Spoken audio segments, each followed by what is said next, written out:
I'm gonna start this off by saying, yes, I am very much aware of the controversial subject matter behind this show. Yes, this is a very topical video given recent events that have happened. No, this was not planned. I have been wanting to make this video for a while now, and I'm not going to let recent events stop me from doing so. Yes, I'm aware that this will be a controversial video in some way. No, I do not care at all. I am 100% ready, 100% prepared for whatever controversy this video will inevitably get. With all of that said, let us begin. So a few months back in November of 2023, I made a video briefly talking about Our Cartoon President, a political cartoon intended to satirize and critique Donald Trump, former president of the United States from 2017 to 2020. The video was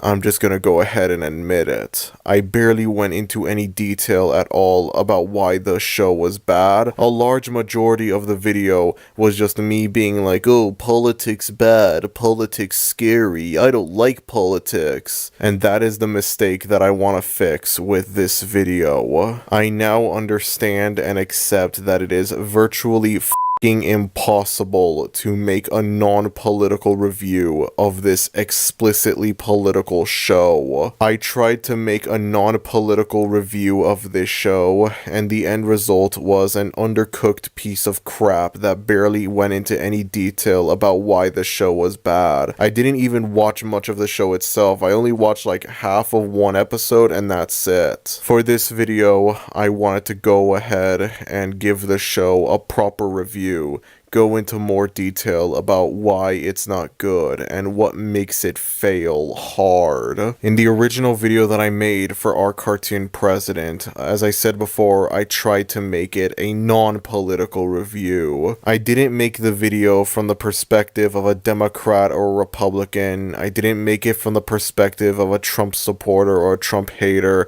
I made it from the perspective of someone that watches bad cartoons for a living. Unfortunately, I was too stupid at the time to see that I had to look at it from a political perspective, whether I liked it or not. Because of how lackluster and bare bones the original video turned out, I honestly wouldn't be surprised if there were people that thought I was secretly a Republican or a Trump supporter or whatever because of this video. I secretly support Donald Trump, and I wanted to make a video talking about why this show criticizing him is bad, but I didn't want to say that I was a Trump supporter to prevent backlash. I wouldn't be surprised if people thought that, and I can assure you that that is not the case at all. You can simultaneously dislike Donald Trump and also think that Our Cartoon President is unfunny. It's possible. Just because someone doesn't like a cartoon criticizing Trump, that doesn't automatically mean that they support Trump. It is entirely possible to dislike a cartoon criticizing Trump while also disliking Trump himself. Not to mention the fact that there was a really awful right-wing cartoon that came out very recently that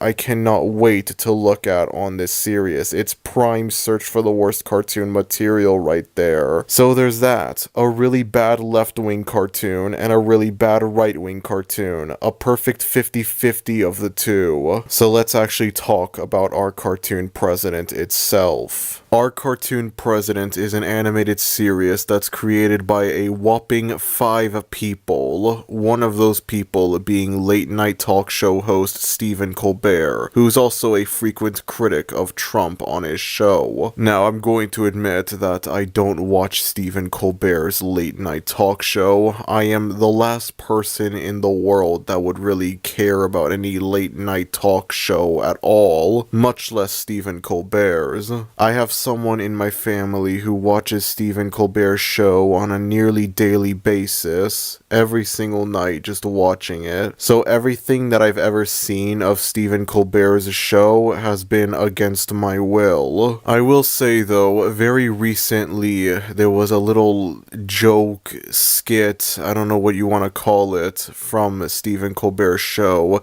Skibbity Biden. Skibbity Toilet Biden. This is a real thing that aired on television. I wish I was joking, but I'm not. So I think that this scene alone perfectly represents the quality of the humor that you can find on Stephen Colbert's talk show. I mean, Jesus, Stephen, the kids are already suffering enough with the brain rot. You want to give brain rot to the boomers as well? Please, Stephen, have mercy. Stephen Colbert is also involved with 2 other cartoons. He didn't create them, not to my knowledge, but he was involved with them in some way as a producer or a writer, I don't know, but he was involved with them. The first cartoon is Tuning Out the News, which ran from 2020 to 2023. I cannot find a place to watch this show anywhere at all. I sail the 7 seas to find this show, and I just can't find it anywhere. In none of the islands that I go to can I find this show. The only way I could watch it is if I get Paramount Plus, which there's not a chance in hell that that's ever gonna happen. From what little I know about Tuning Out the News though, it's basically the news, but as a cartoon. I don't know if it's like joke, satire news or whatever, or if it actually covers like real world news in it, but it's done in a cartoon way. I have no idea, but whatever the case may be, who the hell would watch this show? I know I brought up earlier that, politics are important and we shouldn't ignore them or anything like that, but this is just such a dull idea for a cartoon. I cannot imagine someone having this as their favorite cartoon of all time. Like, you must be one miserable son of a if this is your favorite cartoon. I'm just gonna say that right there. I'm not even sure if this is really Search for the Worst cartoon worthy. Well, I mean it is, but I mean like I don't know if it will translate into an interesting video. So I'm not entirely sure if I'll ever make a video on this. And that's only if I could actually find a proper place to watch it. And then moving on from that, you have Fairview from 2022, which I've also made a video on. And unlike our cartoon president, I don't intend to revisit Fairview. I don't intend to ever make a remake of Fairview's episode. I think I've said everything that I've ever wanted to say about Fairview. It is f***ing awful. One of the worst cartoons ever made. Genuinely one of the most obnoxious cartoons I've ever had to sit through in my life. Easily. Good God. Considering the fact that our cartoon president, Tuning Out the News, and Fairview all came out within 2 years of each other, I am dreading the fact that this year in 2024, we might be getting our 4th Stephen Colbert cartoon.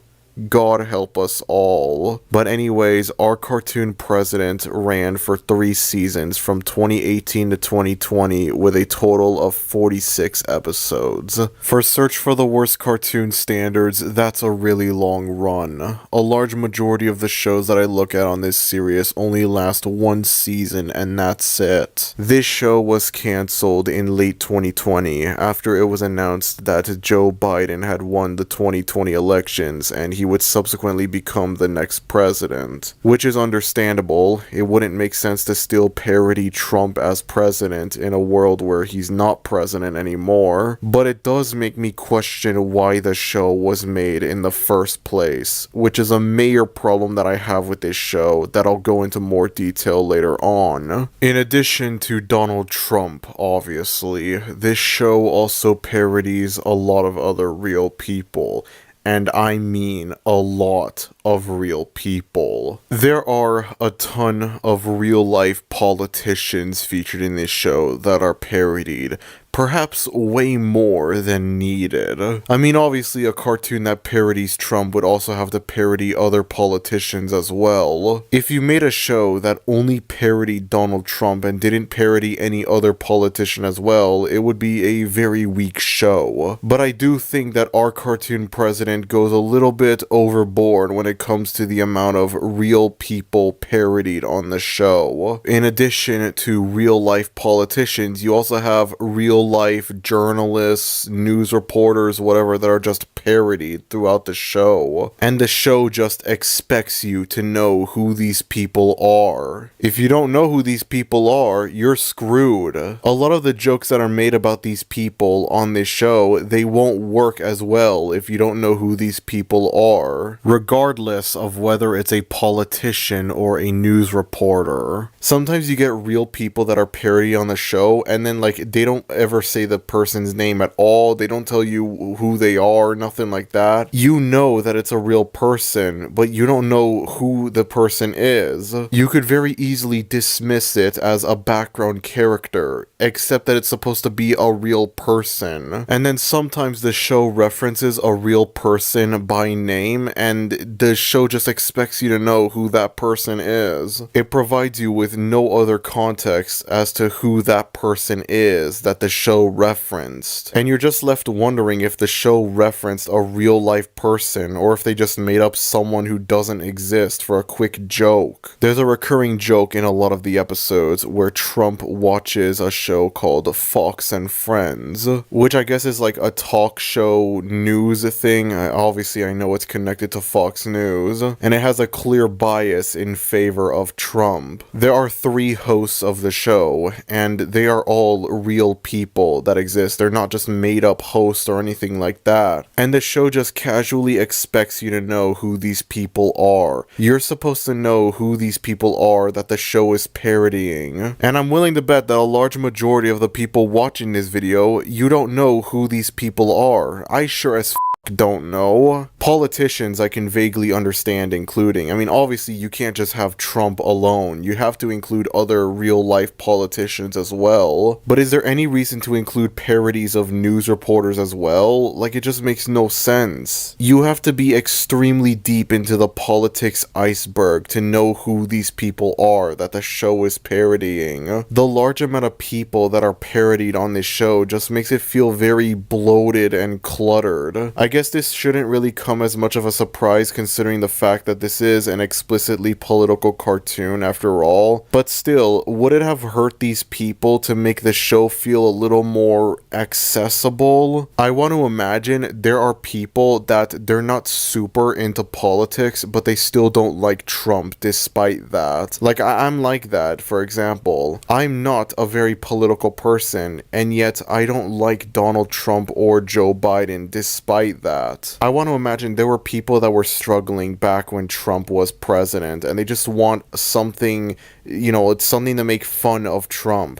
A cartoon, a show, anything like that makes fun of Trump, satirizes him, criticizes him, makes him look like a buffoon, etc. Something to bring a little bit of joy to people that were struggling during the Trump era. And so they sit down and they watch this show, and it's like, not only does it parody Donald Trump, it also parodies literally every single person involved with politics. And it goes far beyond just politicians. It also includes, you know, news people, journalists, you know, people that talk about politics that aren't politicians themselves. And then that's made even worse when you take into consideration the fact that some people don't watch the big news stations like Fox News or CNN or whatever, but instead they watch, you know, smaller, more local news stations from around their area. So unless you watch CNN or Fox News or whatever, you're not gonna know who these reporters are that the show is parodying. The average person will look at these characters and wonder if they're based on real people or if they're just fictional made-up news reporters. They might think that these are fictional made-up characters, but then there are certain things about these characters that stand out. The way that they look, the way that they talk, it's stuff like that. And so then they have to think maybe these are based on real people, because why else would they have these certain traits to them? Why else would the show be so specific with how a certain character talks or looks? And if you're not familiar with the person that the show is parodying, any and all jokes involving this person, they just fall flat. They don't work at all because you don't know who the person is that the show is parodying. It's not going to be as funny to whoever's watching the show.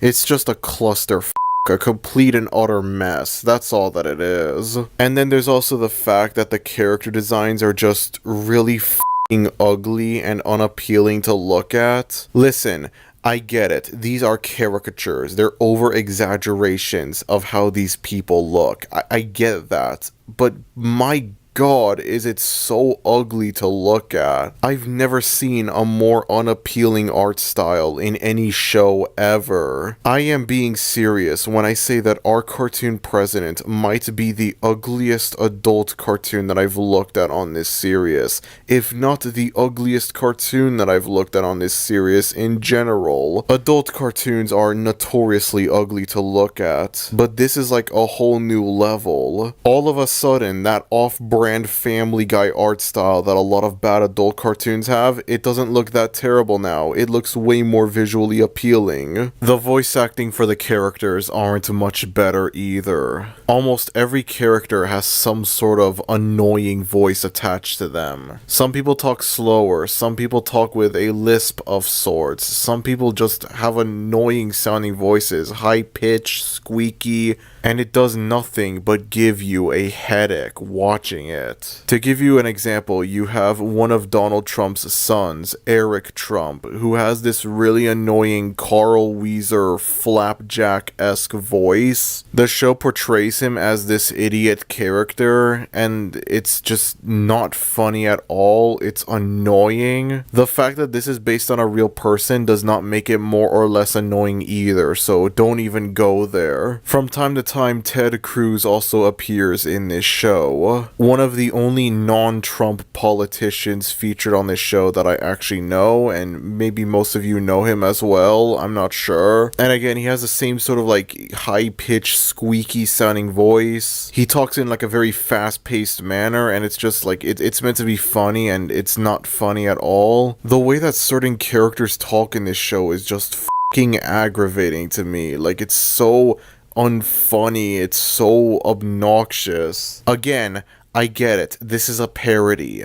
That doesn't mean anything. I know that this is a parody of real people. I know the whole thing is like, you know, they're supposed to be ugly looking, they're supposed to be annoying sounding, I get it. That doesn't automatically make this good. A cartoon that's intentionally ugly and annoying is still a cartoon that's ugly and annoying. I don't care if this is a parody, I don't care if this is a satire, that doesn't mean anything. That doesn't automatically make this show good or funny. The whole show is just a headache to sit through. You know, I criticized Fairview for just being super obnoxious to sit through, and then this is the same thing as well. Considering the fact that the same people involved with our cartoon president were also involved with Fairview, and that's not much of a surprise. It's not just Stephen Colbert, everyone. There were other people that worked on our cartoon president that also worked on Fairview, which means that naturally Fairview would share most of the same problems that our cartoon president had. The structure and pacing of the show's episodes are also heavily screwed up. This isn't really much of a problem for the first season, not to my knowledge at least, but it does become a problem for the second and third seasons. In the second and third seasons, the show introduces a standard A-plot and B-plot structure. Sometimes it focuses on the A-plot, and then sometimes it switches to the B-plot, and then it goes back to the A-plot, and then the B-plot, and so on until the episode ends. That's fine. That's normal. There is nothing wrong with a show having an A-plot, B-plot format. The problem is that the show frequently switches from the A-plot to the B-plot and back so quickly. I'm in the middle of an episode and it's showing me a scene from the B-plot, and then it cuts to a very small scene from the A-plot, and it only lasts a couple seconds long, and then almost immediately it goes back to the B-plot, and then quickly it goes back to the A-plot, and then back to the B-plot, and then back to the A-plot, and it's so hard to follow what happens in these episodes because of that. When a show has an A-plot, B-plot structure, how they should do it is, they should show the A-plot for a few minutes, and then have it cut to the B-plot for another couple minutes, and then back to the A-plot, and then back to the B-plot. You know, give the viewer time. Give the viewer watching the show more time to digest what's going on in both both plots. If you constantly switch back and forth from the A plot to the B plot, it's gonna make it harder for the viewer to understand what's going on. Everything would just feel a lot more frantic and confusing. And then sometimes, let's say like there's a scene with the B plot and it's like extremely short and it just serves no purpose at all. You get a scene with the A plot and then it cuts to a short few seconds long scene from the B plot and then it immediately cuts back to the A plot, and then you're just left wondering, well, what the was the point of that brief B plot scene? Our cartoon president is a lot of different things. It's unfunny, it's ugly, it's annoying, and it's hard to follow. It's also one extra thing, and I think this might be the biggest problem with our cartoon president. It's outdated. It's irrelevant. There is almost no reason to watch this show now in 2024. This is a show that focuses on Donald Trump as President of the United States. With a premise like that, the show was doomed to become outdated and irrelevant eventually. Trump wasn't going to be president forever. He becomes president in 2017 and he stays president for 4 years until 2020, in which after that we get the elections again, and we also get the option for Trump to get re-elected. Now obviously in this universe Trump ended up losing the 2020 elections, but in an alternate universe where Trump won the 2020 elections, that would just be an extra 4 years and that's it. This might seem like a crazy thing to hear, but in an alternate universe where Trump won the 2020 elections and he stayed president, this would be his final year as president. I know, it's crazy, but it's true. In this alternate universe, once 2025 rolls around, Trump can't be president anymore. You can only be president for 8 years, and that's it. That's the maximum. Trump isn't president anymore, so there is almost no reason to watch this show now in this day and age. The moment Biden became president in early 2021, everything that was referenced in this show relating to Trump, all of the criticisms and whatever relating to him, they would just become outdated and irrelevant. They don't hit the same now that Trump isn't president. Obviously, there are a lot of things that have happened with Trump post-presidency, but those aren't covered on this show. There isn't a correlation. This show focuses on the stuff that happened when Trump was president. It obviously doesn't cover anything from after he stopped being president. When you make a cartoon like this, you run the risk of having it become outdated in the nearby future. Trump wasn't going to be president forever. There would come a point in time where he would stop being president, and so everything in this show would become outdated. Whether it be in 2021 or 2025, it doesn't matter. Eventually, Trump would stop being president. And this is not a Trump exclusive problem either. This has nothing to do with the fact that, oh, it's Trump specifically. No. If this was a cartoon about Obama, I would be saying the exact same thing. Obama isn't president anymore. There's no reason to rewatch this alternate Our Cartoon President show that's about Obama. And interestingly enough, there are other cartoons that are similar to Our Cartoon President that suffer the same problem. Back in the late 2000s, there was a cartoon called Lil Bush, Resident of the United States, that focused on former President George W. Bush as a little kid. I can only imagine how funny this show is. But besides that, it suffers the same problem as Our Cartoon President. Bush isn't president anymore. Whatever critiques there are of his presidency in this show, whatever topics brought up in this show, they're not relevant now in 2024. I would actually argue that this show might be worse than Our Cartoon President. I mean, the premise alone makes me think, oh yeah, for sure, this is more insufferable than Our Cartoon President. If someone made a cartoon critiquing Trump and it portrayed him as a baby or a little kid or whatever, it would be the most unfunny thing ever created, I'll tell you that much. But there's also the fact that this show came out extremely late into Bush's presidency. Bush was president from 2001 to 2008. This show came out in 2007. Yikes. The people that made this show could have made it at any point in the early to mid 2000s when it was ripe to criticize Bush's presidency, and they chose to wait until the penultimate year of his presidency to do so. At least our cartoon president came out early into Trump's presidency. Granted, Trump's presidency was shorter than Bush's presidency, but still. I genuinely have to wonder, who is this show made for?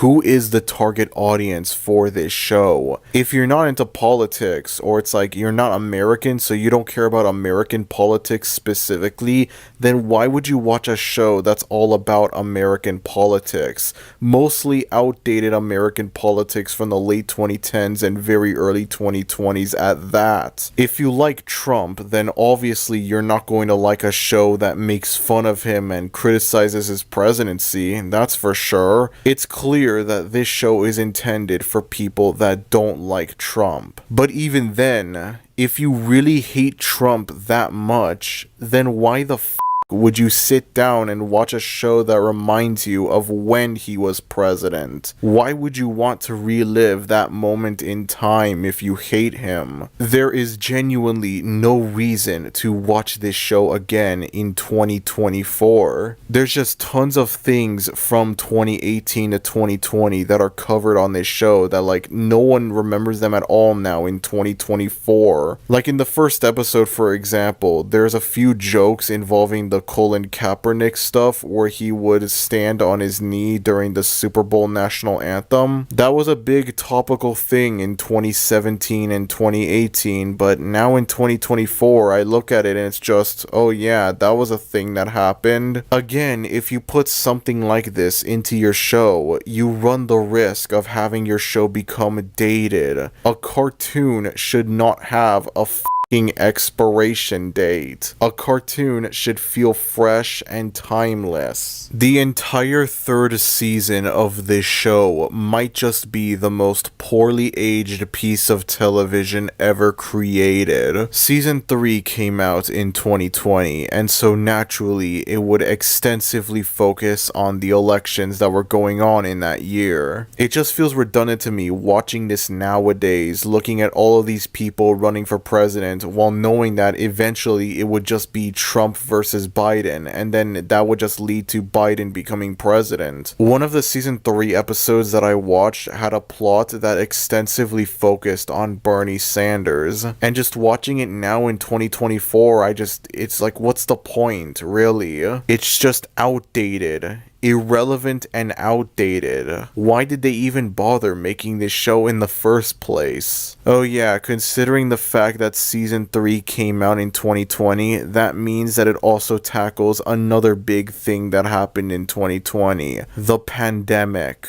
There is an entire episode of this show that is dedicated to the pandemic, and it just might be the most poorly aged episode of any TV series ever. Again, as I brought up earlier, if you hate Trump, then why would you watch a show that reminds you of when he was president? Well, this is a similar thing. Nobody wants to be reminded of the pandemic. Nobody wants to be reminded about how things were during quarantine. And so here you have an entire episode that's dedicated to this very subject. Oh boy, I truly love being reminded of a time when I was severely depressed and like I hated everyone in the world and I thought that nothing in life would get any better. Thank you, Mr. Colbert, for this. Thank you. Bravo, Stephen. Stephen Colbert will truly go down as one of the great geniuses of animation, right up there with Mindy Kaling and Vivzy Pop. Actually, if I were to be honest, this pandemic episode is a bit different from what I was expecting it to be. I was thinking that in addition to satirizing the poor way that Trump handled the pandemic, the episode would also satirize those who thought the virus was a hoax, those who were like anti-maskers, those who were against social distancing, stuff like that. To my surprise, there is nothing like that in the episode. The episode is just Trump handling the pandemic poorly, and that's it. I don't think the words mask or social distancing are even said once in the entire episode. Very rarely in the episode do the characters actually wear masks. I think like 1 or 2 times you see a character wearing a mask, and that's it. You could say that this is satire in a way. This is, a subtle dig at the anti-maskers that were prevalent at the time, but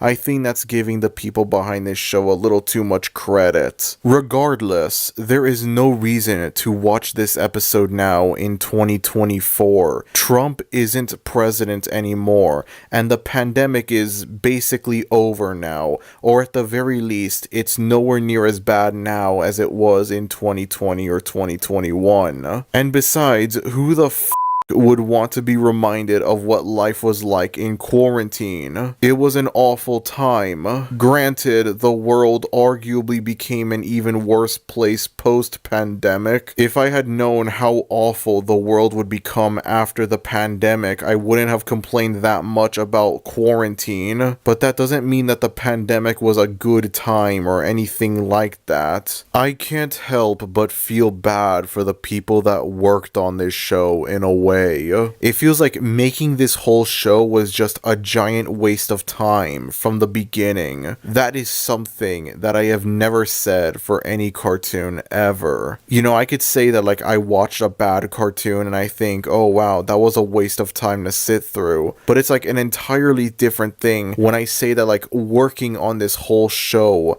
was a complete waste of time. But the truth is, it was. It had to have been a waste of time. People spent hours, days working on the episodes of this show. They spent time coming up with episode ideas, writing down scripts for the episodes. You have to have people, storyboarding, animating the episode, people voice acting the characters. It takes a lot of time to make a cartoon, and a bad cartoon is no exception to that. And this wouldn't be a big deal if these were just short, 5-minute long animated shorts that you could watch for free on YouTube. But this is a full-fledged animated series that aired on national television. And this thing has got some long episodes as well, which only makes it even more insufferable to sit through. I know that usually adult cartoons, they have fairly long episodes, around 20 minutes. But this show goes beyond that. You have episodes that last around 26 to 29 minutes long, almost 30 minutes long. 30 minutes of an Our Cartoon President episode. That is hell to sit through. And it's not like this was some short-lived one-season cartoon or anything like that. No, this lasted 3 seasons. This had 46 episodes. 46 episodes, in which a lot of them, I want to imagine, are nearly 30 minutes long. Yeah, for sure, there was a lot of time put into the making of this show. A lot of time put into making these episodes. And for what? For the whole thing to just become outdated in early 2021 once Biden became president. So not only is sitting through the show nowadays a complete waste of time, but also working on the damn show in the first place was also a complete waste of time as well. Imagine spending hours, days working on this show, only for it to just become outdated within the blink of an eye. Anything for that paycheck, I guess. Anything for that paycheck. Eventually, Trump would lose the 2020 elections and Biden would become the next president. Our cartoon president would subsequently be canceled because of this. I can only imagine how terrible things would be if Trump was still president and our cartoon president was still going on. I can only imagine the topics talked about on the show in this alternate universe where Trump stayed president. There would inevitably be an episode of Our Cartoon President dedicated to cryptocurrency, maybe NFTs specifically if we're lucky.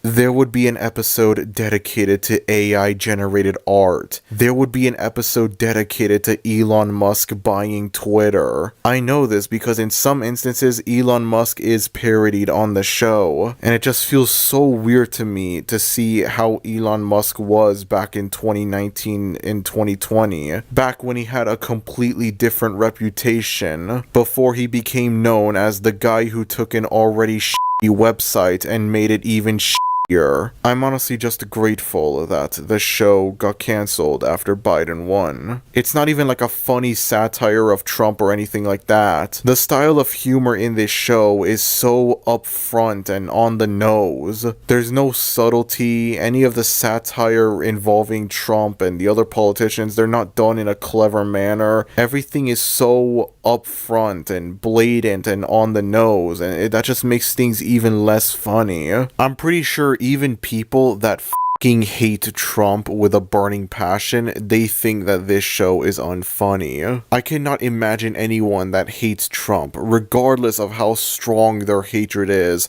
looking at this show and thinking it's a funny satire of him. It just doesn't work at all. When I first reviewed this show, I had it at the bottom of the search for the worst cartoon ranking list. I thought it was the worst cartoon I had ever seen, even though I only watched half of the first episode at the time. The very next episode, I would watch Fairview, and then I would declare that to be the worst cartoon I had ever seen. And then as time went on, I realized that I wasn't really that fair to Our Cartoon President, and I didn't go into that much detail on why it was bad, which resulted in me moving its ranking just a little bit higher. I mean, it was still in the lower half of the ranking list, but it wasn't at rock bottom. After rewatching this show and giving it a proper chance, I can 100% verify now that it deserves to be in the rock bottom tier of the ranking list. I'm actually debating with myself if this show is worse than Fairview or not, because Fairview I would say is a little bit more obnoxious when compared to Our Cartoon President, but at least Fairview is only 8 episodes long and not 46. Whatever the case may be though, both shows are garbage, and tuning out the news is most likely garbage as well. Please never let this man cook again when it comes to cartoons. I guess I shouldn't be all that surprised that the comedic genius behind Skibbity Biden is also responsible for 3 terrible cartoons, but I digress. I'm sorry for how long this video turned out, and yeah, I'm aware it's ironic for me to complain about how this show has episodes that are too long when this is probably one of the longest search for the worst cartoons I've done, if not one of the longest videos I've done in general, but I wanted to give this thing a proper review, and I think I've given it just that. I truly hate this show. It is one of the worst cartoons I've ever seen, and it might also be the most useless cartoon ever made. There is sincerely no reason to watch this show now in 2024. It's incredible how something can just age so poorly within the blink of an eye. The moment Biden became president, this show there was no reason to ever watch it again. It was redundant. Whatever the case may be, I have finally given this cartoon a proper review. I've given it the review that it deserves to get from me. I don't hate this cartoon because, oh, it makes fun of Trump. I don't hate it because, oh, politics are bad, they're scary. I hate this cartoon because it is unfunny, ugly, annoying, and most of all, outdated. That's why I hate Our Cartoon President. If you enjoy this video, then be sure to like, and if you're new to the channel, maybe consider subscribing, as it would be greatly appreciated. Thank you everyone for watching this video, and I will see you all next time. Goodbye.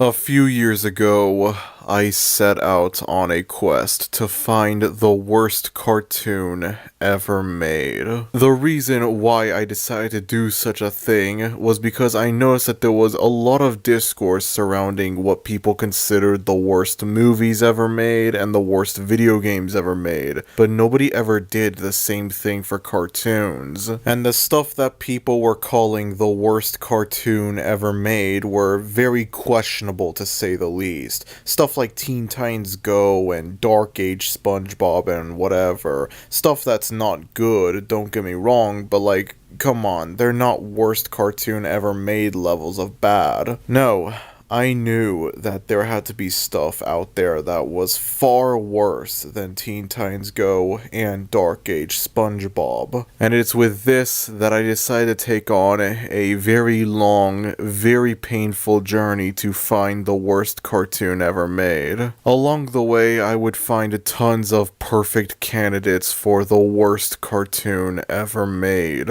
Some more controversial than others. Several cartoons that I think are the nadir, the absolute lowest point for animation as an art form. Stuff that makes me think, oh damn, animation can really be this f***ing bad, huh? Who would have thought? And it just keeps on going. It seemingly never ends at all. Just when I had thought I found the worst cartoon ever made, I find a cartoon that's somehow even worse. And so today, here we are with a milestone episode. 30 episodes of the search for the worst cartoon. And I figured what better way to celebrate 30 episodes of the search for the worst cartoon than by going back to where it all began and re-reviewing the very first cartoon that I looked at on this series, Alan Gregory, a short-lived Fox cartoon from 2011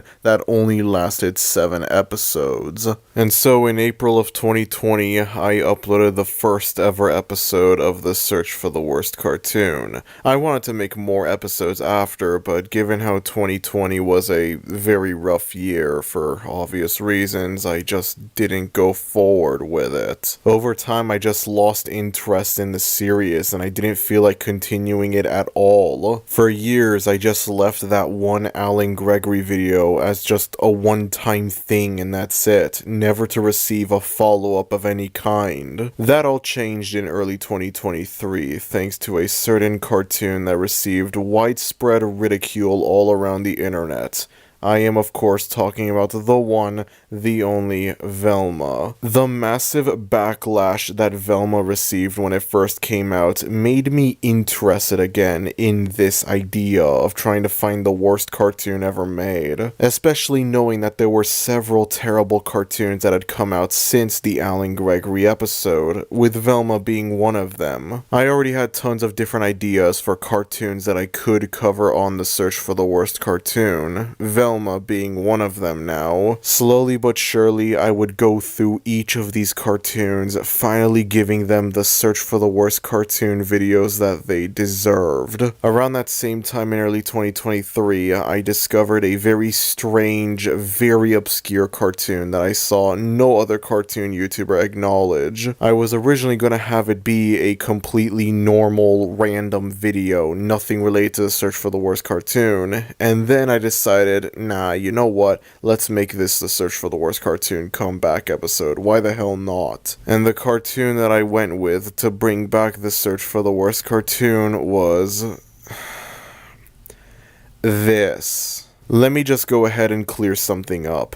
If anyone claims that in the latter half of 2023 I tried to start a massive lost media search for a crappy web cartoon based on a crappy sitcom made by a weirdo obsessed with feet, no, I didn't. I would never do such a thing. Never, I'm telling you. Anyways, going back on topic, throughout the beginning of 2024, I had been planning to revisit 2 cartoons that I had previously looked at on this series, because I didn't like how the original episodes for them turned out. Our Cartoon President and Alan Gregory. I didn't like how the original episodes covering these 2 shows turned out, and I thought that they were in dire need of a remake. I I also thought that it would make sense to have the 30th episode of the Search for the Worst Cartoon be dedicated to me revisiting the first cartoon that I ever looked at on the series to celebrate the milestone. And so, alas, here we are again, back to where it all began. Alan Gregory. The initial consensus that I had for Alan Gregory was that it was not a good show, obviously, but it wasn't the worst thing that I had ever seen. And even after all this time, it still remained one of the better cartoons that I covered on this series. It still remained on the top 10 of the Search for the Worst Cartoon ranking list. But eventually, there had to come a point in time where I realized this wasn't fair. Sometimes opinions can change. What I initially believed in 2020, I might not believe it in 2024. It wasn't fair to have a cartoon that I binge watched all the way back in early 2020 sandwiched alongside a bunch of shows that I had binge watched throughout 2023. Shows that were still fresh inside of my memory compared to Alan Gregory, which was on the verge of being forgotten about. There had to come a point in time where I would rewatch the show with fresh eyes to see what I think of it now in 2024 compared to what I initially thought of it back in 2020. After giving our cartoon president a proper chance and thinking, oh wow, this is much worse than I initially made it out to be, I was ready for the same thing to happen to Alan Gregory. I was ready to rewatch this show and think, holy crap, this is so much worse than I initially made it out to be back in 2020. I was ready to rewatch this show and think, how was this still in the top 10 of the Search for the Worst Cartoon ranking list? This is garbage. This is awful. I was ready for that. I really was. And, well, as it turns out, my thoughts on the show haven't really changed all that much. Alan Gregory is still not a good show at all. It is far from a good show, but it is also far from the worst thing that I have looked at on this series. If anything, out of every cartoon that I've looked at on the Search for the Worst Cartoon, I think Alan Gregory is the one that has the most potential to be a good show. This also makes it one of the more frustrating cartoons that I've covered on this series, because I really want this show to be good. I see a good cartoon in this. I really truly do. I don't really get to say that a lot for the cartoons that I look at on this series, but with this, I do think that this could have been a good show. There are a lot of things that could have made it a good show. I want it to be a good show, but it just isn't. The premise of this show has potential. The show follows Alan Gregory de Longpre, a pretentious, spoiled, rich kid who lives with his equally pretentious father, Richard de Longpre, Jeremy, Richard's romantic partner, and Julie, Alan's adopted sister. For most of his life, Alan Gregory was homeschooled by Jeremy. However, as a result of the 2008 recession affecting his family, Jeremy has to try and find a job to help support the family, meaning that he is unable to homeschool Alan. This also means that for the first time in his life, Alan Gregory has to attend regular grade school. Again,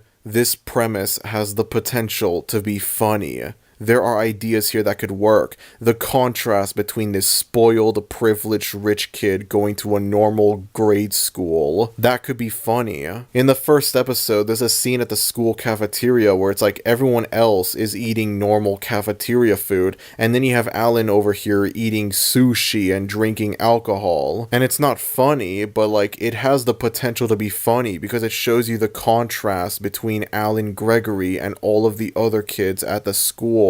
But even though the show has a lot of potential to be funny, it just isn't. Why is that the case? Well, allow me to explain. Seeing how Alan Gregory is meant to be this spoiled, privileged, rich kid, that naturally means he's not going to be the most likable character you can think of. I've seen people criticize this show for being mean-spirited, and while I don't disagree with that necessarily, I feel like people don't understand that that's kind of the point of the show in a way. The premise of this show would not work as as well if Alan Gregory was a lovable character that was nice and kind to everyone around him. Alan Gregory is supposed to be a pretentious, unlikable character.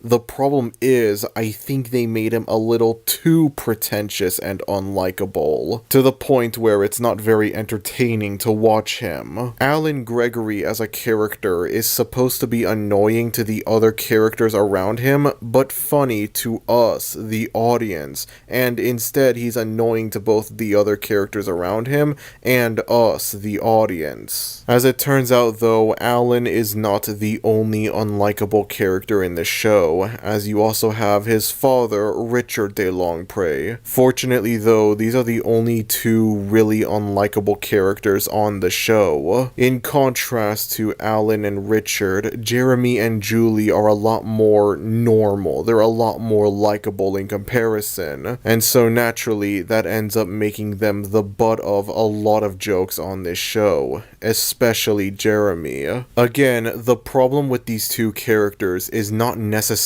that they're unlikable. The problem is that they are too unlikable, to the point where it's not funny to watch them. It is possible to make a show that has unlikable main characters, but still have it be funny despite that. Unfortunately, Alan Gregory misses the mark by, again, making Alan and Richard too unlikable. If there's one thing I will say about Richard specifically though, it's that whoever voiced him on this show clearly had fun voicing him. Whoever voiced Richard was probably the only person to have fun working on this entire show. There's clearly a lot of energy and dedication put into voicing this character, and it just makes me wish even more that Richard was a funny character. Richard has all of the ingredients that could potentially make him a funny character, except for the main one, the humor. And that's a shame if you ask me.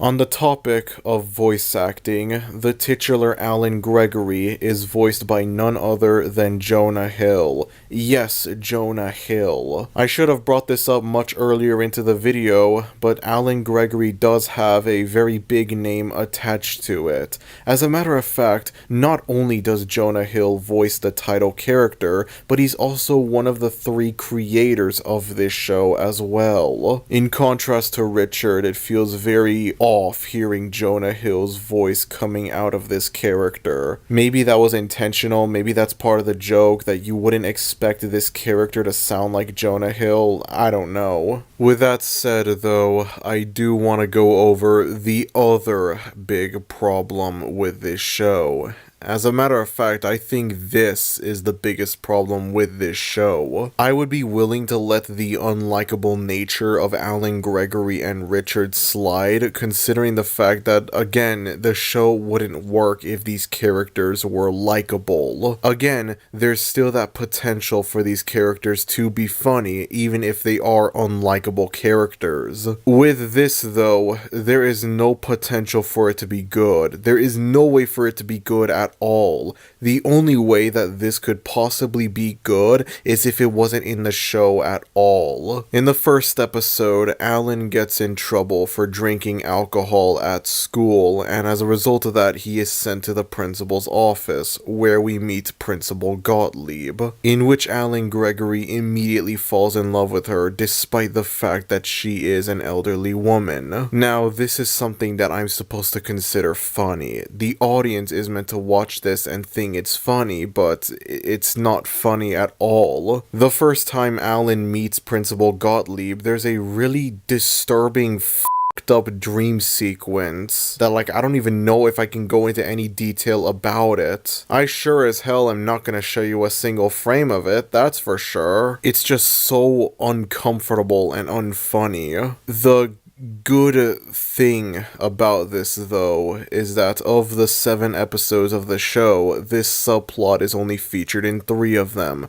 The first episode, the second episode, and the 7th and final episode. It's briefly brought up in the 3rd episode, which focuses on a school dance, but it's not really the main focus of the episode, and it is not brought up at all in episodes 4 to 6, so, you know, that's a plus, I guess. Again, it would be be much better if this whole subplot of Alan Gregory being in love with the principal was not in the show at all, but it's not really in the show that much, so, I mean, I guess that's something, I don't know. If there's one thing I will say about Alan Gregory, though, it's that it went through like a breeze. I don't know if it's because this show is only 7 episodes long, or if it's because I've already seen this show before, but this was an unusually quick cartoon to get through. I started watching the first episode of the show, and then before I knew it, I finished watching the 7th and final episode, just like that. Now, I have sat through a lot of short-lived cartoons on this series, but none of them felt as quick to get through as Alan Gregory did. This thing, for whatever reason, was just a breeze to get through. I was able to sit through all 7 episodes like they were nothing, which is something that I cannot say for the other short-lived cartoons that I've looked at on this series. Hoops, for example, is only 3 episodes longer than Alan Gregory, and yet it felt much longer to sit through in comparison. Has-Been Hotel is only 2 episodes longer than Alan Gregory, at least at the time of making this video it is, but it felt much longer for me to get through in comparison. So you know what, I'll give this show a little bit of credit for that. It was weirdly quick to get through. Again, maybe it's just because I've seen this show already. Even if it's been years since I watched it, still, I have seen it before, but I don't even know if that's the case. This show felt unusually quick to get through, so you know what, I can't really complain that much. It ended before it ever really began, and considering how unnecessarily long the episodes of Our Cartoon President were, considering the absolute slog it was to get through that show, I'm not complaining at all that Alan Gregory was something quick to get through in comparison. Something else that I will acknowledge about this show is that, for bad adult cartoon standards, Alan Gregory is at least original and unique. I understand that this show came out in 2011, long before Family Guy clones became a thing, but still, this felt different from the other bad adult cartoons that I looked at. Not only because this has the potential to be a really good show, but also because, like, I don't know, it just kind of feels like its own thing. For better or worse, there aren't really that many other adult cartoons that are like Alan Gregory. But that kind of makes the show even worse in a way, because then it's like, this has the potential to be a really good show. It has a premise that could potentially be really funny, and it doesn't feel derivative of Family Guy or whatever, like a lot of other bad adult cartoons do. This actually feels like its own thing. And that makes the fact that this show is bad, that makes it even worse. I already brought this up in the Hoops episode, but I figure I might as well bring it up here again. Watching all of these terrible, short-lived one-season cartoons has given me some weird fascination with them. Just the idea that, like, these were shows that could have had that potential to grow and become the next big thing, but they didn't. They never became the next big thing. They were all cancelled and subsequently fell into obscurity. In the Hoops episode, I brought up how looking at these one-season cartoons just makes me think, what if? What if they got a season 2? And I especially felt that with Alan Gregory. As soon as I finished that final episode, I just sat down thinking, that's it? I just sat through it, I guess. I sat through every episode of this show. There is no more of this show after this episode. It just ceases to exist after that. It just makes me think, like, what would a hypothetical season 2 be like for this show? Let's say in an alternate universe, despite the show receiving poor reviews, it gets renewed for a season 2. Would that season 2 be better than season 1? Would it actually improve on season 1's flaws? Or would it just be the same thing as season 1? Would it retain the same flaws? I just can't help but think, what if? What if it got a season 2? But then at the same time, as I brought up in the Hoops episode, sometimes these short-lived one-season cartoons, they just I don't see them becoming, big cartoons or anything like that. And that might apply to Alan Gregory as well. Ignoring the fact that Alan Gregory is bad, I don't know if this show would have a long run or anything like that. I don't know if this show would go on to become a staple for Fox cartoons, one of their big signature shows. This show aired in 2011, in the same year as Bob's Burgers. Somewhere out there's an alternate universe where Alan Gregory is this massively successful, long-running show for Fox, while Bob's Burgers is just this short-lived thing that gets cancelled after one season and subsequently falls into obscurity.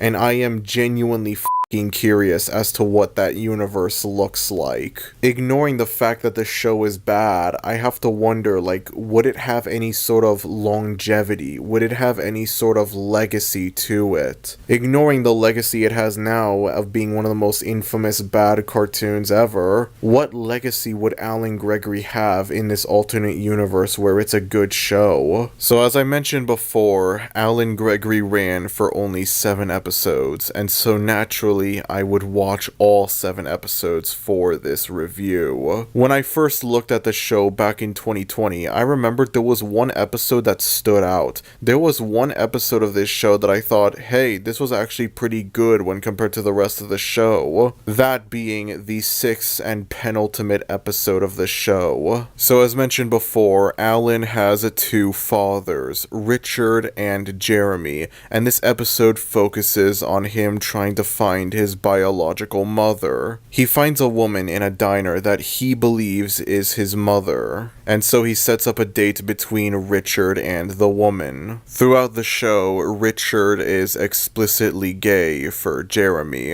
and so throughout the episode, with this woman, Richard tries to convince himself that he is a straight man, which leads Jeremy into feeling a lot more isolated in the family than before. This is further showcased in a montage where the family go to a carnival and Jeremy is just left out of most of the activities that the rest of the family do. Eventually, this causes Jeremy to leave Richard and move to an apartment, which then leaves Richard in a depressive state. As the episode progresses, the mother gets more fed up with the spoiled, pretentious nature of Alan Gregory, while Alan Gregory gets more fed up with his mother for trying to make him into a more likable kid. It's honestly the only time in the show where the spoiled, privileged nature of Alan Gregory is actually pretty funny. By the end of the episode, the woman leaves the DeLongpre family believing that they are terrible people. As it turns out, at the end of the episode, there's a strong chance that this woman actually isn't Alan Gregory's mother, and that the file Alan received that led to him finding the woman was just a random file that was found first thing, leaving the mystery of Alan Gregory's real mother forever unsolved. I've brought up numerous times that this show has the potential to be good. This show could actually work. It could still be funny even with the unlikable nature of its main character, and this episode I think is the closest to showing that. This episode shows that it's possible to retain the unlikable nature of Alan Gregory and still have him be a funny character. Back when I first watched the show in 2020, I thought that this was the standout episode of the show. This was the best of the 7 episodes. And to my surprise, that's still the case rewatching this show 4 years later. I can only imagine what a season 2 for this show would be like if we ever got one. I can only imagine that alternate universe where this show became a mainstay for Fox, a big show for them. Whatever the case may be, Alan Gregory will forever be a failure. A short-lived 7-episode long failure that just came and went like it was nothing. It could have been the next big thing for Fox. It had that potential, but unfortunately, it just didn't live up to that potential. It's a shame considering the fact that, again, this show does have a unique feel to it when compared to other bad adult adult cartoons. And when you look at a lot of other Fox cartoons, maybe it could have added something new to them as well. With the exception of Futurama, almost every Fox cartoon follows the dysfunctional family formula that started with The Simpsons. And yeah, Alan Gregory follows that formula as well, but it could have done so in a different way. Having the dysfunctional family in question consists of two normal people and two rich, privileged people who don't have a grasp on reality. I must wonder now what Jonah Hill himself even thinks of this show over 10 years later, because I don't even know if he's ever brought the show up at all in retrospect. I don't know if he ever acknowledged the failure of this show and what he thinks of it now. Does he regret making the show? Does he think it could have been better? Does he think that the critics were wrong and that he made a work of art? I don't know. For all we know, he probably doesn't even remember the damn show. Well, I wouldn't necessarily find what Jonah Hill thinks of the show now in retrospect, but I would find other stuff that I think is just as, if not more interesting than that. I came across a few interviews that Jonah Hill held from before the show came out, and I decided to watch them for a multitude of reasons. Mainly because I wanted to laugh at how poorly aged these interviews were, seeing how the show would end up flopping hard. But what I wasn't expecting from these interviews was actual, honest-to-God, lost media from Alan Gregory. I managed to find an old interview with Jonah Hill from Comic-Con 2011, and throughout the interview, there are several scenes of the show that are spliced in, except, as you can clearly see, there is a noticeable difference visually. Alan and Jeremy have very different looking designs when compared to the final show, and there are moments in these clips that are not present in any of the 7 episodes of the final show. Like, this shot doesn't appear at all in the final show. In none of the 7 episodes does anything close to it appears. As it turns out, there is apparently an early pilot for Alan Gregory that was made sometime in the late 2000s, I believe. I think it was somewhere between 2008 to 2010. I don't know. And now it's obvious what must be done. Y'all already know what to do. We need to find this pilot ASAP. There's a possibility that this pilot could end up being better than the final show, and that it could show you the potential that this show had to be good, but then there's also a chance that the pilot is just as unfunny as the final show. Either way, I don't care. We need this pilot to be found. I don't care at all. Forget Lil Sam and Cat. This is the new thing that we're into, baby. This is the new thing we're doing. Another interesting thing that I would find is an article, a text-only interview that Jonah Hill had. I'll link this in the description below for you to read. But there was one question in particular that interested me. The interviewer asked if Alan Gregory would become a more likable character as the show continued on, to which Jonah replies by saying that Alan Gregory is an unlikable character, but deep down he's also insecure about himself. He puts on this pretentious, unlikable personality, but deep down he's insecure and he wants to be respected by everyone else, which is something that is not present in any of the 7 episodes of this show. The show starts with Alan Gregory being an unlikable character, and it ends with Alan Gregory being an unlikable character. Maybe this progress could have been seen in a potential season 2, but the show got cancelled, so we're never gonna see that happen. And then I would find another interview that Jonah held from December 2nd, 2011, 2 days before the final episode of the show premiered. So as I mentioned before, the show ran for only 7 episodes, but apparently there were 6 more scripts that were ordered from Fox for the show. Virtually nothing is known about these scripts. It's unknown how far they got before the show ended up getting cancelled. So there you have it, potentially more lost media relating to Alan Gregory, just like that. And also throughout this interview, Jonah Hill keeps bringing up how the characters on this show are meant to be awful people. Jonah Hill and all the other people involved with creating the show thought it would be funny to make a show about awful people that stay awful people. rather than have a show where the main characters are awful people, but at the end they become a lot more likable, they do something good, which kind of contradicts the previous claim that Jonah made about how Alan Gregory is insecure and he wants to be respected by everyone and whatever, but like, I digress, who cares?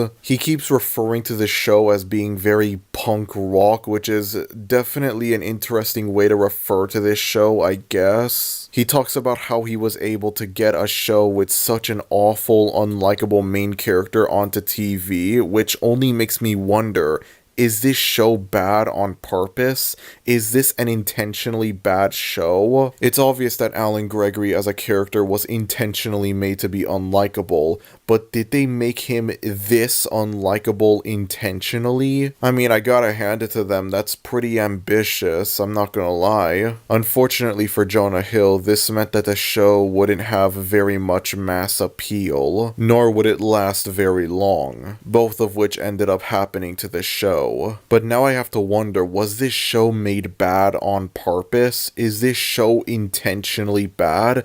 No, that cannot be the case at all. Something like the Red Ape Family I could see being intentionally bad, because like what is the Red Ape Family, honestly? The Red Ape Family is some cheap, low-effort internet cartoon made by one guy in his basement. This is a proper cartoon. This had an entire team behind it. This is competently made. It aired on national television alongside The Simpsons and Family Guy. To make a show this bad on purpose is just, I have no idea, honestly. I don't know if that makes it more ambitious or not, but it's definitely something. Oh yeah, you know how I said the show wouldn't have much mass appeal as a result of its main character intentionally being extremely unlikable? Yeah, well, as it turns out, it seems that this show had a very small fan base at the time. I would read old articles from when the show got cancelled in early 2012, and I would look through the comments and I would find people expressing disappointment that the show got cancelled. You guys remember a few years ago when there was that whole meme that like Rick and Morty is a show for smart people, you need to have a high IQ in order to understand Rick and Morty?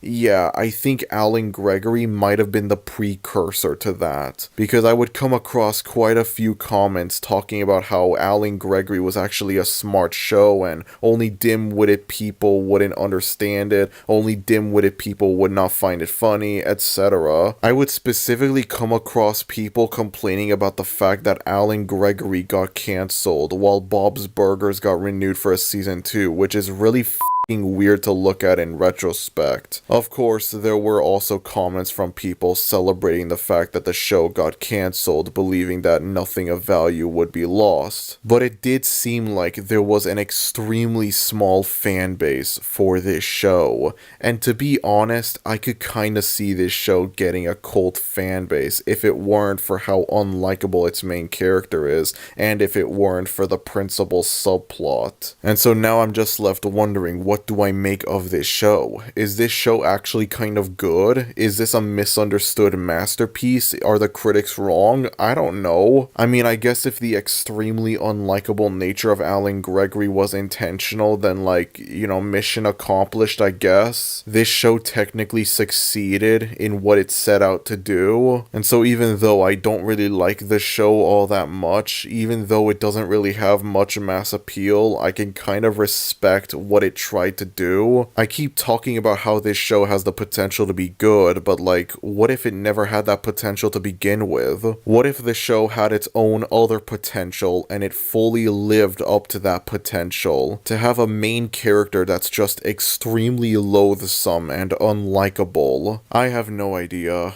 Again, this could probably be a lot easier if I could find something from Jonah Hill talking about what he thinks of the show now in retrospect, but I could find literally nothing at all, so there's a strong chance he doesn't remember the show at all. Either that, or he's ashamed of the show and he doesn't want to be reminded of its existence because he's embarrassed by it. It could go either way, really. There are funny moments in this show. They're rare, but they are there. And as I brought up in the Hoops this episode. If a bad adult cartoon is able to make me laugh only like 2 or 3 times in its entire run, that's enough to make me consider it better than a large amount of bad adult cartoons where I just sit there staying emotionless, not laughing once at all. Even after all this time, Alan Gregory is still one of the better cartoons that I've looked at. Maybe that's in part because of the potential that it has. I don't see The Prince being a good show at all. The Prince has zero potential to be a good show, but Alan Gregory has that potential to be good. So even though Alan Gregory is not a good show, it is far from the worst thing I've ever seen on this series. I still have it in the top 10 of the Search for the Worst Cartoon ranking list, but upon rewatch I decided to move it down slightly lower. It still remains in the top 10, but it's only 2 spots lower. It's still one of the higher ranked cartoons I've looked at on this series. At least I can give credit to the show for being a breeze to sit through. It ended almost immediately after it began, and I got through these 7 episodes like they were nothing. The original feel that this show has as well is another thing that adds to it. Again, I understand that this came out long before Family Guy clones became a prominent thing, but still, it feels nice to have a bad adult cartoon that feels like, you know, something different. Something that isn't trying to ape Family Guy style or anything like that. Something that feels like its own thing. I wish it could have been executed better, but oh well, happens, I guess. Anyways, that's about it. If you enjoyed this video, then be sure to like, and if you're new to the channel, maybe consider subscribing, as it would be greatly appreciated. Thank you everyone for watching this video, and I will see you all next time. Adios.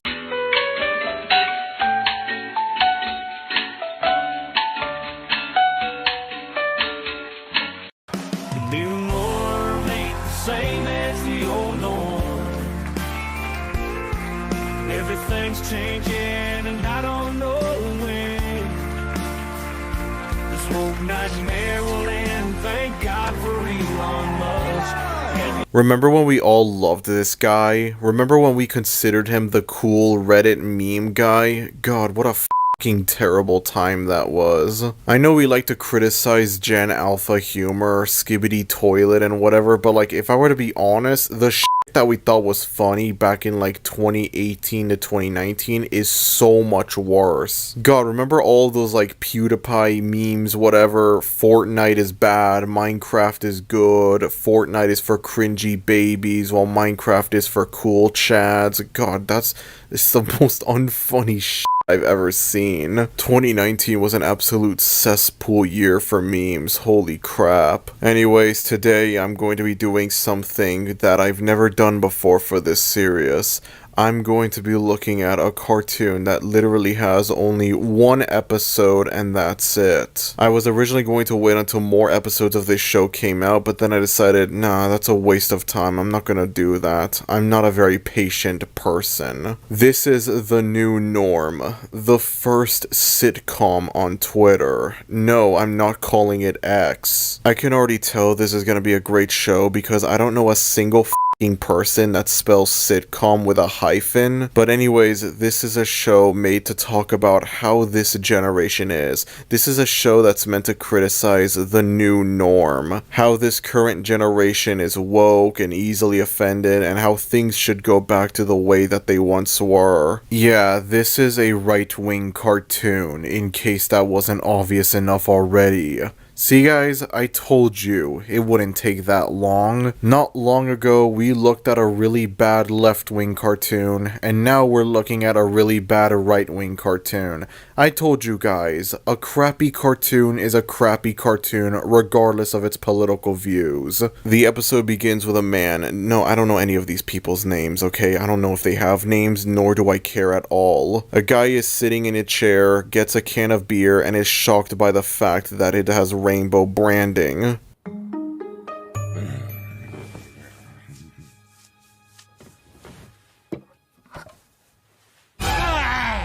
What's that? Progress. There is literally nothing else to indicate that the beer is LGBT except that it has rainbow coloring on it, because clearly rainbows are automatically LGBT related. You go outside after it rains, you see a rainbow in the sky, yeah, that's LGBT propaganda. Stay away, folks. God, this reminds me of last year when Pink Floyd posted something for the Dark Side of the Moon's 50th anniversary, and people were calling it woke just because there was a rainbow on it. Yes, I'm being serious. One of the most famous album covers of all time, for one of the most famous albums of all time, from one of the most famous bands of all time, is now woke because there's a rainbow on it. Because that makes sense. And friendly reminder that this album came out in 1973, so it's like undeniably boomer core. The Dark Side of the Moon is one of the greatest albums of all time, don't get me wrong. I absolutely love Pink Floyd, but I'm not going to deny that they were one of the big bands for boomers. This just makes me realize that a lot of like old historical music events and whatever from the past, they would be considered woke if you tried doing them today. You know, the whole Summer of Love from 1967, Flower Power, Peace and Love, All You Need Is Love, that sort of thing. You try doing something like that today, you will be called a woke SJW liberal by the boomers that experienced the original Summer of Love. The boomers that ran the original Summer of Love. Irony is a beautiful thing, isn't it? So anyways, it turns out that this guy is under house arrest for extremely funny and hilarious reasons. Ugh. It's your fault I got house arrest. You're the one who threatened the school board. I gently suggested Yelled. they stop brainwashing my daughter that girls aren't girls and men aren't men. As he tries to leave his house, his wife, I guess, barges into the house alongside obvious stereotype. You already know where this is going to lead to. Pronoun jokes. Yeah, baby, it wouldn't be a terrible right-wing cartoon without pronoun jokes. Guys, pronouns are woke. Basic grammar is woke. You heard it here, folks. Janice. What's that? Warning, offensive. Actually, that is one of my pronouns. Also they, them, and me. You're non-binary? How do you know that word? I learned it in school. That's why I'm locked up. So as it turns out, obvious stereotype is moving in with the family, and old boomer guy is against that. We then meet old boomer guy's best friend and boss. Chaz is here to re-educate Norm. In non-bonery studies. Offensive. There you have it. There is the only mildly funny joke in this entire f***ing episode. A really crappy middle school tier insult, and it's the closest thing this episode has to a funny joke. This is the kind of humor we're dealing with here, folks. This is the kind of humor. Offensive. I'm allergic to dogs. It's okay. Billy is an emotional support dog. And non-binary. Oh, okay then. Good dog. I love the implications this scene has that allergies are woke, apparently. That's new. I've never seen that before in a right-wing cartoon. Usually I would expect the obvious stuff. Pronouns, wokeness, this generation is easily offended, etc. But like, allergies are woke now, apparently. That's new. I've never heard that before. I'll give the show that. Anything can be woke if you really put your mind into it. So then Boomer Guy's boss is talking about how his kid is thinking of transitioning and how that's a bad thing for some reason. I come here to get away from woke. Trouble at home? My boy, or whatever it calls themselves now, is thinking about transitioning. Reggie? Try Regina. Transitioning to what? Another fumble. Hopefully not a Jets fan. Okay, I gotta admit, this joke is mildly funny as well. I'm not even into sports at all, but like, if this was in a better cartoon, I would probably find it funny. Or like, someone that's more into sports would find it funny, I don't know. Boomer Guy offers obvious stereotype of beer, and then this happens. Hey, pronoun. This bud's for you. Offensive. I can't drink. I'm not 21. Yes, first allergies and now drinking age. Both of those are now considered woke, apparently. Underage drinking is considered anti-woke according to this episode. That makes sense. Can't do this. Yes, we can. Find a way to break him. Maybe we can fix the country. What the actual is this show? Seriously. You know, now I gotta wonder, is this show satire?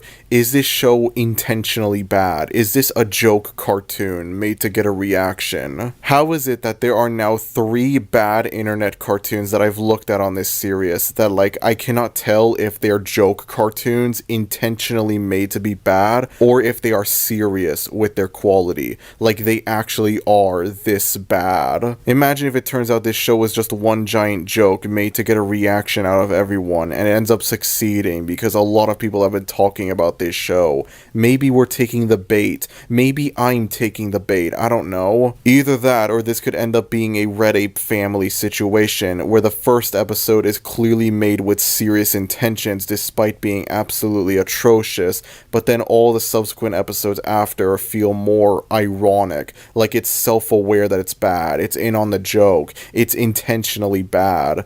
And then that makes it even worse, because then at least, like, when the show was sincerely bad, it had a little bit of that funny bad feel. And that funny bad quality cannot be present if the show is intentionally bad. Anyways, after that, we get the brief Elon Musk cameo that I showed at the beginning of this episode. It's extremely short, it serves no purpose to the episode, Elon doesn't speak in it, it's just there for the sake of praising Elon, even though he's a terrible person and he has ruined an already awful website. The less said about it, the better. The episode ends proper with another staple of right-wing humor, a Disney is woke joke, because of course it does. What other way could the episode possibly end, am I right? I almost forgot. We're going to Disney World. Make America funny again. I know it's not fair for me to judge this based on one episode, but like, come on, it's not like the other episodes are gonna be any better. Let's be real. There's a good chance that this show might be satire, and if it is indeed satire, well, I might change the ranking for it. I might move it up a lot higher, but I have no idea. Again though, even if they're like, oh, this show is actually satire, we made this to piss people off as a joke, even if that was the case, I would still have trust issues. Was this show intended to be a joke from the very beginning, or is this another Red Ape Family situation where it's like damage control basically, where the first episode was made with serious intentions and it's really awful, but then all the subsequent episodes feel a lot more obvious that it's jokey, that yeah, this is ironic, this is a funny satire parody, whatever, you took the bait, stuff like that. I don't know, to be honest. I honestly kind of hope that this show is 100% serious, because then that'll just save me the confusion. For the time being though, this show is in the rock bottom tier of the search for the worst cartoon ranking list. Admittedly, maybe this could be a little bit of a funny bad cartoon to some people, but considering the fact that I hate Elon Musk with a passion, I am unfortunately unable to look at this as a funny bad cartoon. But that's just me though. I'm sure things are much different for you. Anyways, that's about it. If you enjoy this video, then be sure to like, and if you're new to the channel, maybe consider subscribing, as it would be greatly appreciated. Thank you everyone for watching this video, and I will see you all next time. Adios.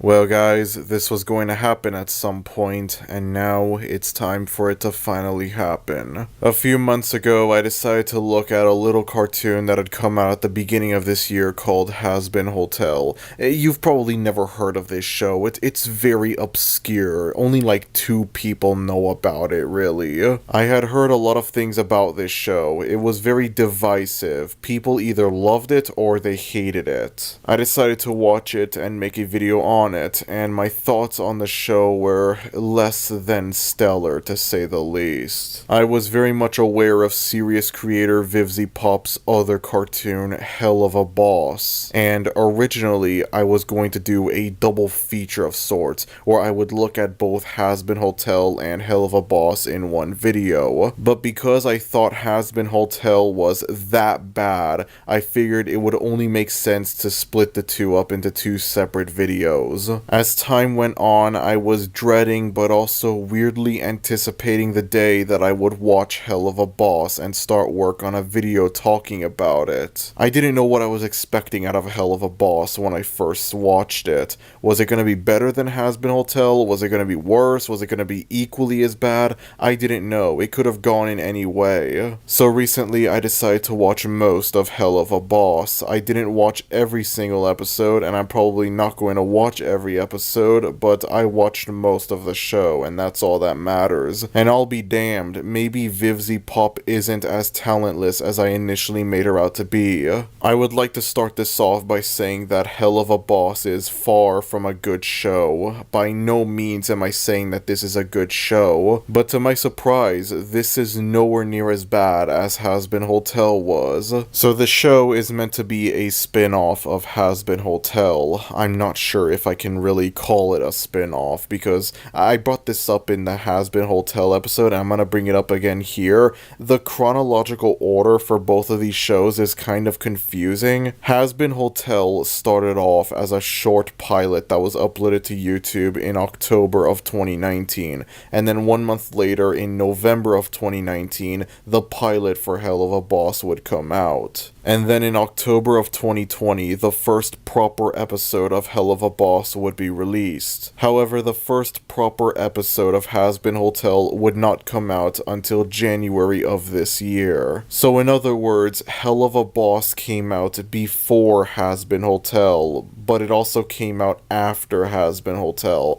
I don't know, it's extremely confusing. For the sake of making things easier, I'm just gonna say that this show came out before Hazbin Hotel, completely ignoring the 2019 pilots. The premise of this show is admittedly more interesting to me when compared to Hazbin Hotel's premise. The show follows a team of 4 characters, 3 of them demons, 1 of them a wolf. They run an assassination business. Those that are in hell hire these 4 to go up into the living world and assassinate someone for revenge. There's a lot of other details in the plot, but that's basically the gist of it. Again, I think it's a lot more interesting than Hazbin Hotel's premise. To be honest, thinking about it more, Hazbin Hotel doesn't even have a bad idea behind it. Maybe it could have been a good show, but by God, the execution of it is unbelievably poor. Helluva Boss in comparison, I don't think it's good, but it's not as bad, surprisingly. A lot of the problems that I had with Hazbin Hotel, they're either present in Helluva Boss, but to a lesser extent, or they are completely improved in this show. Well, I don't know if I want to say improved, because again, this show technically came out before Hazbin Hotel, but still. For starters, you have the art style of the show, which I think is actually really good. The art style of Hazbin Hotel isn't bad either, but I do have my problems with it, and these problems are, for the most part, absent in Helluva Boss. For one thing, Helluva Boss has a more varied color scheme when compared to Hazbin Hotel. In Hazbin Hotel, almost every character has the exact same color scheme: red, white, and black, and that's it. It makes it really hard to tell the characters apart from each other. They all just end up being one big, giant, indistinguishable blob of red, white, and black. 3 of the 4 main characters in Helluva Boss do have the red, white, and black color scheme, but besides that, there's generally a lot more variety in the colors for the character designs. Additionally, when talking about the character designs in Hazbin Hotel, I brought up how every character kind of looks the same. A large majority of the characters have very similar facial structure and very similar expressions. Pointy chins with eating grins. Helluva Boss, in comparison, again has more variety with its character designs. Yes, there are some characters that have the pointy chin and the eating grin, but not as much as in Has-Been Hotel. Going back to what I was saying with the color schemes, the backgrounds in Has-Been Hotel suffered the same problem. They're all just mostly red, and that's it. I understand that this show takes place in hell, but that doesn't mean that it has to be red all around. It's okay to have other colors. If you have everything be red all around, it's not going to look visually appealing. Nothing is going to stand out at all.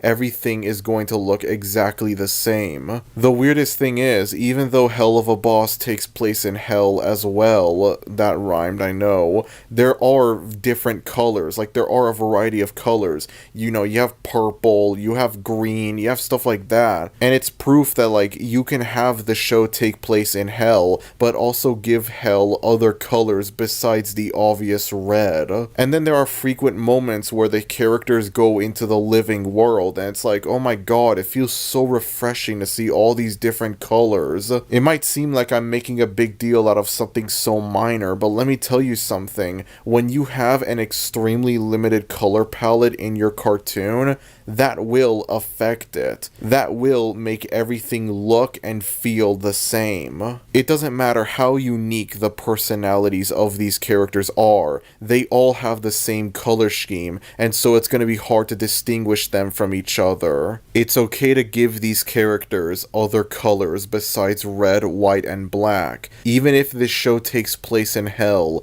it's okay to give the backgrounds and locations other colors besides red. The fact that this YouTube cartoon that has a significantly smaller team behind it has a better art style than this much bigger cartoon that's on a major streaming service is just crazy to me. Like, how the is that possible? Seriously, how do you do that? Moving on from that, I think it's time we look at the one big flaw that completely ruined Has-Been Hotel for me, and we'll see if Helluva Boss has it as well. Has-Been Hotel is generally considered a comedy, even though it's not funny. There are no jokes at all. None. Zero jokes in Has-Been Hotel. It's not funny in the slightest, and yet it's classified as a comedy for some reason. You see, serious creator Vivzy Pop has a, how do I put it, very immature style of humor. The only jokes that could be found in Has-Been Hotel is excessive swearing. That is literally it. The characters say the F word a lot. The characters say the B word a lot. And it's meant to be funny. And not once is it ever funny. The problem is not that there's swearing in this show. The problem is that there is too much swearing in this show. And that it's the only source of humor in the entire thing. There's literally no other attempts at comedy in Has-Been Hotel besides the characters say f*** a lot. The characters say a lot, that sort of thing. It is the most unfunny thing I have ever seen in my entire life, and somehow people just eat it up. Somehow people are okay with it. There are people that will look at like Velma or Modern Family Guy or whatever, and they think, yeah, this is garbage, this is unfunny, but then Has-Been Hotel they'll consider comedy gold. Velma and Has-Been Hotel are equally unfunny. There ain't a single funny joke in either of these shows, and yet one is unanimously despised while the other isn't. I don't get it. Well, when it comes to Helluva Boss, I have good news and bad news.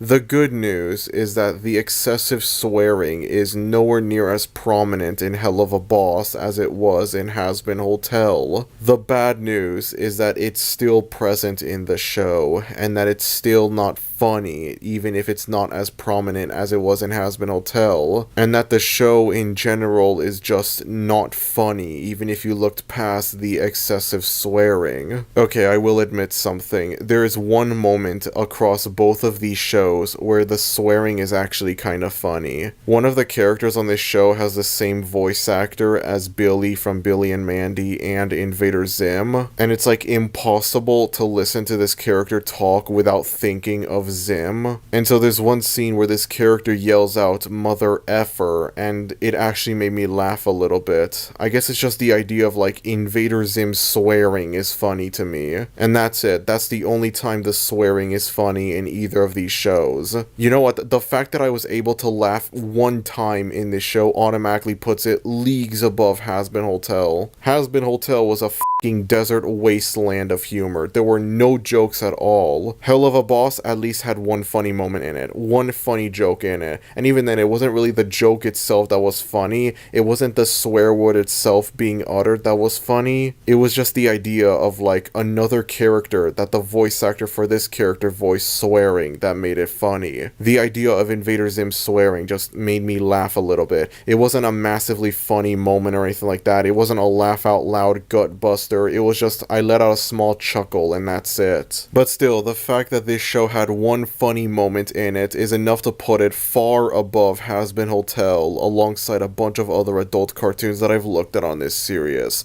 Well done, Helluva Boss. Well done. Have a gold star. In general though, I don't think the show is very funny, but at least it tries a little bit with its comedy, which is more than I can say for Has-Been Hotel. With Has-Been Hotel, it's like they didn't even try at all with the comedy. It's just unfunny as to sit through. This at least tries a little bit to be funny. This at least tries a little bit to do something, really. They tried to make a good show with this. I guess you could say they tried to make a good show with Has-Been Hotel, but I think the execution for Helluva Boss is much better done. I gotta be honest, I could see this being a good show, much more than I could Has-Been Hotel. I don't hate this show that much. I don't love it either, but surprisingly, I don't think it's downright terrible like Has-Been Hotel was. I think it's extremely mediocre, but given how awful Has-Been Hotel is, I'll take extremely mediocre, thank you very much. Some of you could suggest that I shouldn't compare Has-Been Hotel and Helluva Boss all that much, and that I should look at Helluva Boss as its own thing separated from Has-Been Hotel. But considering how much I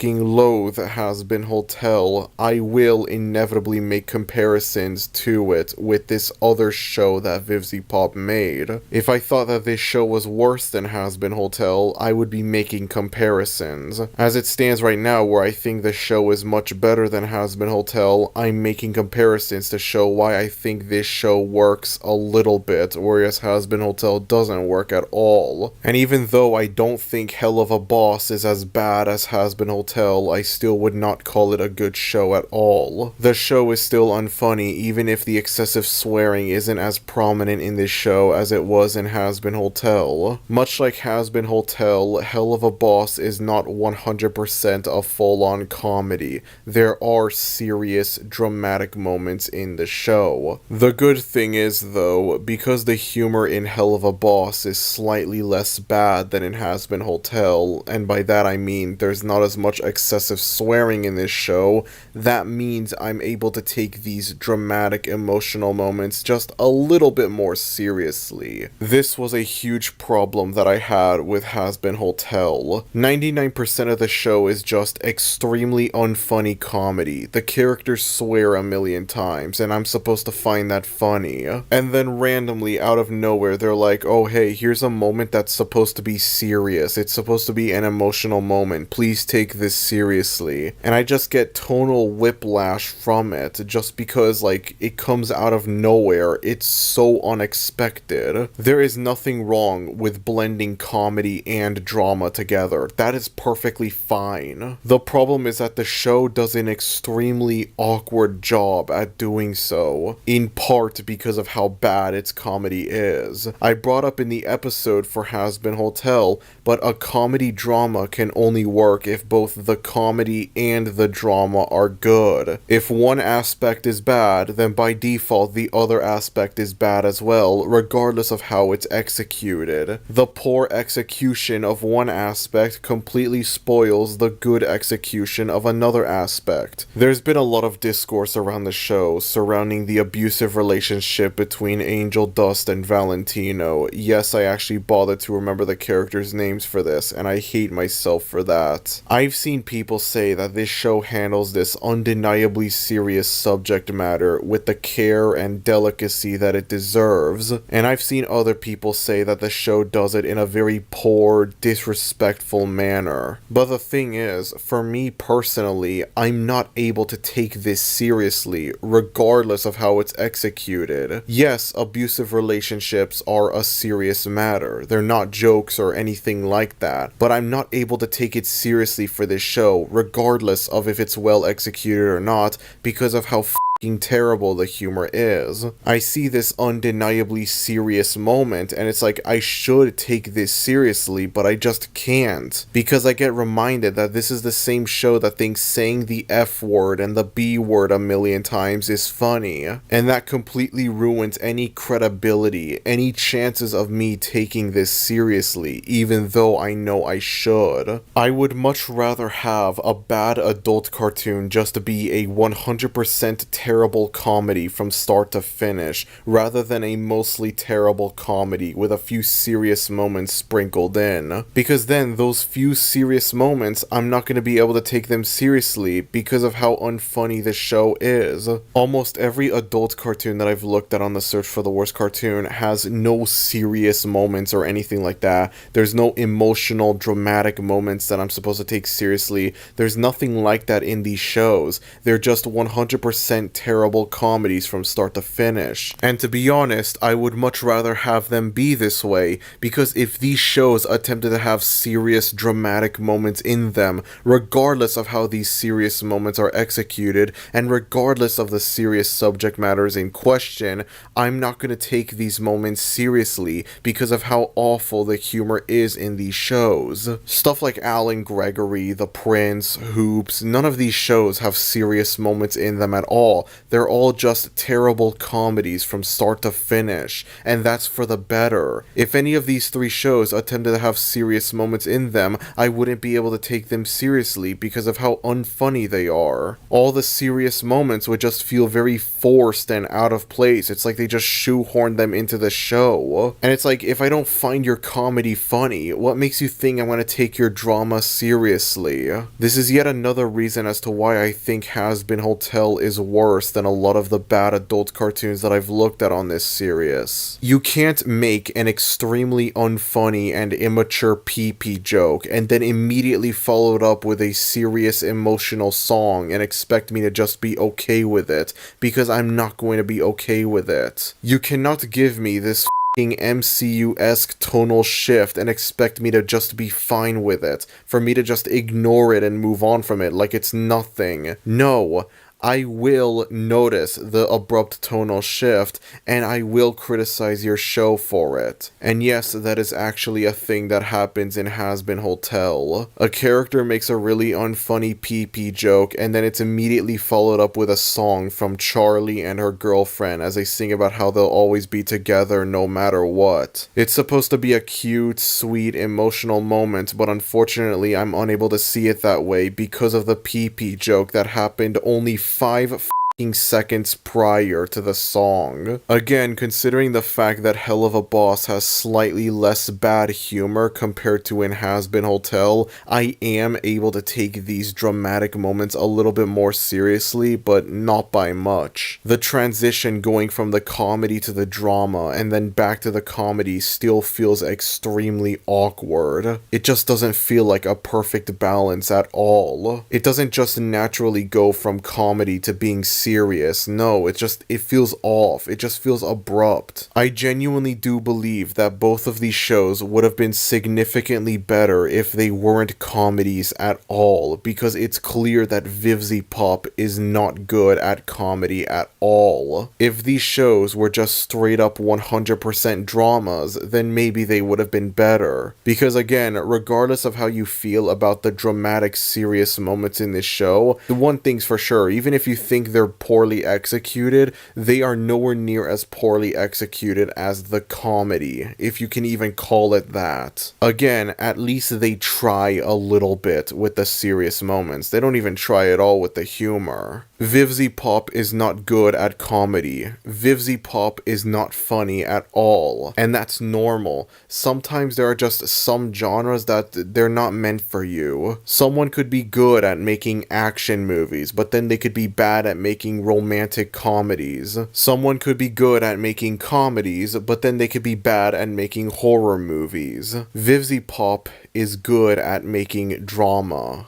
Or at the very least, she's better at doing it than comedy, that's for sure. And I do think that both of these shows would have benefited greatly from not being comedies at all. Because I'm sorry, but saying f*** a billion times is not funny. All that's gonna do is turn me away from whatever serious emotional moments there are in your shows. I'm not gonna take them seriously even though I should. And truth be told, I fail to see how making both of these shows into straight up dramas would be a bad thing. Almost every single adult cartoon is a comedy in some way, shape, or form. There are little to no adult cartoons out there that aren't comedies. Even something like BoJack Horseman is still primarily a comedy, even if it does tackle darker, more serious themes when compared to other adult cartoons. Vivzy Pop could have done something revolutionary with these two shows. She could have shown that you don't need to rely on vulgarity or constant swearing or anything like that in order to convey that the cartoon you're making is for adults and not for kids. Instead, she chooses to do the complete opposite and relies solely on excessive swearing for comedy. It just feels like a desperate way to convey that yes, Has-Been Hotel is not a show for kids, it's a show for adults. Even though there is not a single adult out there, there is not a single grown adult that would look at Has-Been Hotel and find it funny. If a grown adult watches Has-Been Hotel, they're gonna find it unfunny and immature because a lot of the humor is just, oh haha, they say the F word a lot, and that's it. In contrast, some immature 7-year-old could find the show funny because they say the no-no words a lot, and that's funny to them because they're immature. I gotta be honest, it feels like there's a lot less for me to say about Helluva Boss when compared to Has-Been Hotel. Not only is Helluva Boss nowhere near as bad as Has-Been Hotel, but also there's just the realization I have now that like criticizing Vivzy Pop is pointless. Working on this video has made me realize how different of a feeling it is to make a search for the worst cartoon on an ongoing series that's still getting new episodes, compared to a search for the worst cartoon on a short-lived one-season cartoon from over 10 years ago. Because on the rare occasions that I look at an ongoing cartoon on this series, I just think to myself that like, okay, this is getting another season, I can only hope it's better. There's just that 50-50 chance that like season 2 will either be better than season 1 or it will be the same quality as season 1. It will end up being the same crap. And unfortunately, more often than not, these shows end up going the latter route. They end up just being the exact same thing as season 1. And I don't see why Has-Been Hotel will be any different from this, except for the fact that Vivzy Pop is a prominent person online. Velma, for example, is made by a giant corporation, and so as a result of that, anything I say about season 2 of Velma and how it could be better than season 1 and whatever, it's not going to matter to them. They're not going to take it in because they're a corporation. They're not going to listen to this one random individual. Has-Been Hotel, in comparison though, is made by a much smaller team. The creator of the show, Vivzy Vivzy Pop is a lot more prominent on the internet, and only now do I realize that it's kind of pointless to criticize her. And what I mean by that is, she's not gonna change. What do you think are the chances that she's gonna come across the 2 videos that I've made on her shows and she's gonna think, oh, you know what, this guy has a point, maybe I'll improve the quality of my shows? That's just not gonna happen at all. I could criticize the excessive swearing in both of these shows all I want, I could go say that they are unfunny a million times, but that's not gonna do anything at all. Vivzy Pop is not going to watch these videos, acknowledge my criticism, take note of my criticism, and apply them to any of her future seasons for these shows. Vivzy Pop doesn't know who I am. I don't exist to Vivzy Pop. I'm just one random stranger on the internet who just so happens to not like her work. And no matter how many times I criticize the flaws in her shows, she is not going to take in that criticism. She is going to keep making these shows the way that she's been making them because she has a fan base that doesn't care at all. I don't think there's going to be any Has-Been Hotel or Helluva Boss fan that's going to have their minds changed by watching my 2 videos on these shows. No one is going to watch my Has-Been Hotel episode and think, oh, you know what, I used to love this show, but now I think it's garbage. Nothing like that at all. They're going to continue to like Has-Been Hotel despite the many flaws that it has. And they're going to continue liking Has-Been Hotel whenever we get season 2, season 3, season 4, etc., even though they are most likely going to have the same flaws that season 1 has. It just makes me realize now how redundant it is to criticize Vivzy Pop at this point. She's not going to change the quality of her work, and there's nothing that I or any of us could do about that. Vivzy Pop doesn't care. Her fans don't care. Why should I care, honestly? Vivzy Pop will continue to make these shows the way that she's been making them, and her fans will continue to eat them up. And then it just makes me question, what will people think of these shows in the nearby future? What legacies will these shows have? What will be their future? I strongly believe that both of these shows, especially Has-Been Hotel, will be seen as poorly aged and unfunny in the future. There are of course a good amount of people that already hate both of these shows, but as the years go by, there will be more and more people that think, wow, these shows are terrible, and a lot of those people are going to be former fans. I genuinely believe that in the nearby future, both of these shows, especially Has-Been Hotel, will go through what Rick and Morty once went through. Rick and Morty used to be the biggest show in the entire world. Everyone knew Rick and Morty, everyone loved Rick and Morty. You go outside, you would see people wearing Rick and Morty shirts. You go online, you would see people joking about Pickle Rick and Mr. Meeseeks and whatever. It was everywhere. Everyone knew and loved Rick and Morty. It was a massive part of pop culture in the late 2010s. And then as time went on, interest in the show slowly started to decrease to the point where the show was now seen as a joke. What was once considered the best modern day cartoon was now considered a laughingstock by most people. And there are a lot of reasons as to why the show's reputation did a complete 180. The cringy nature of the show's fan base, the allegations against Sirius co-creator Justin Roiland, and the belief that people started to have that Rick and Morty was never funny to begin with. All of a sudden, Rick and Morty was no longer seen as a cool or funny show. If you said that you liked Rick and Morty, you would be ridiculed just like that, by the same people that praised the show just a couple of years prior. This isn't regular seasonal rot or anything like that. This isn't like with The Simpsons or SpongeBob or Family Guy. No, because those shows are still beloved even if they are nowhere near as good as they used to be. They still generally have good reputations. They still have a place in pop culture nowadays, which I cannot say the same for Rick and Morty. I don't see anyone talk about Rick and Morty anymore. I don't see anyone acknowledge its existence.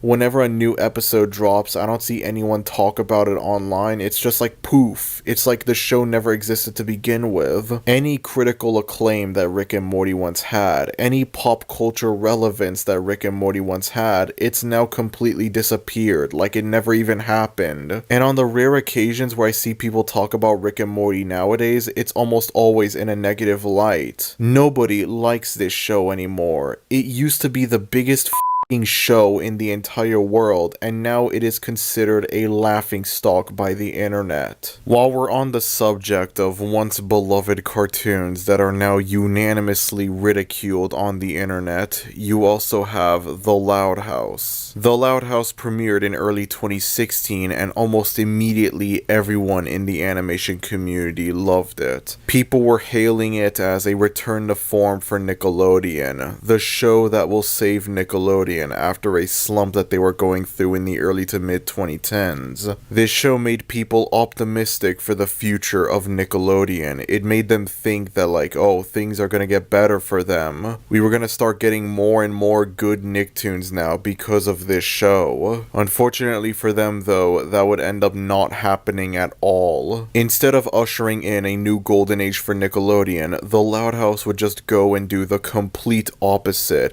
instead becoming a new cash cow for Nickelodeon to milk alongside SpongeBob. Any Nicktoon that would come out post Loud House, regardless of its quality, regardless of how good it was, it would end up being largely ignored by Nickelodeon simply because it wasn't raking in the same amount of success that SpongeBob and the Loud House were raking in. I've yet to watch it, but I've heard a lot of things about how Rise of the TMNT is this really great show. It's like this underrated gem of a Nicktoon, and it ended up doing poorly for Nickelodeon. They ended up dismissing it and ignoring it simply because it wasn't SpongeBob or the Loud House. Much like Rick and Morty, the Loud House would also end up having a very problematic creator, which for sure hindered the show's reputation. And the fan base. Dear God, the fan base. Again, much like Rick and Morty, the Loud House's fan base would garner a reputation, an even worse one than Rick and Morty's fan base, if you can believe it. You see, the Loud House is a show about an 11-year-old boy who has to live with 10 sisters.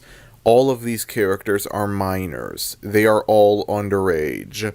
I think you get where this is going. The fan base of this show would put out some of the most disgusting, up stuff you could possibly think of. Stuff that like I don't even feel comfortable going into too much detail about because it is genuinely that gross. And that would lead to the Loud House becoming a laughingstock on the internet. Nowadays, I see more hate for the show than love. And again, much like with Rick and Morty, this isn't a seasonal rot situation either. I don't see people say that the Loud House used to be good, but now it's bad. No, I see people say that the Loud House was never good to begin with. All of those videos that cartoon YouTubers would make back in 2016 about how the Loud House would be the show that will save Nickelodeon, they've aged like milk. They are poorly aged. I would actually say that all of those videos aged like milk the moment they dropped, considering the fact that it is near damn impossible to save something that was irredeemable from the start like Nickelodeon. But I digress, okay? It was 2016. It was a completely different time. We didn't know any better. It's crazy looking at both of these shows and the horrible reputations they have nowadays, and just thinking that just a few years ago, these shows were beloved. People loved these shows. People thought they were great shows. And now they have become jokes. They have become laughingstocks all over the internet. Back in the late 2010s, Rick and Morty and The Loud House were two of the most beloved cartoons within the animation community. Nowadays, if you even dare to say that you like Rick and Morty or The Loud House, people will either call you a cringy Redditor or Jeffrey Epstein, or both, assuming God forbid you like both shows.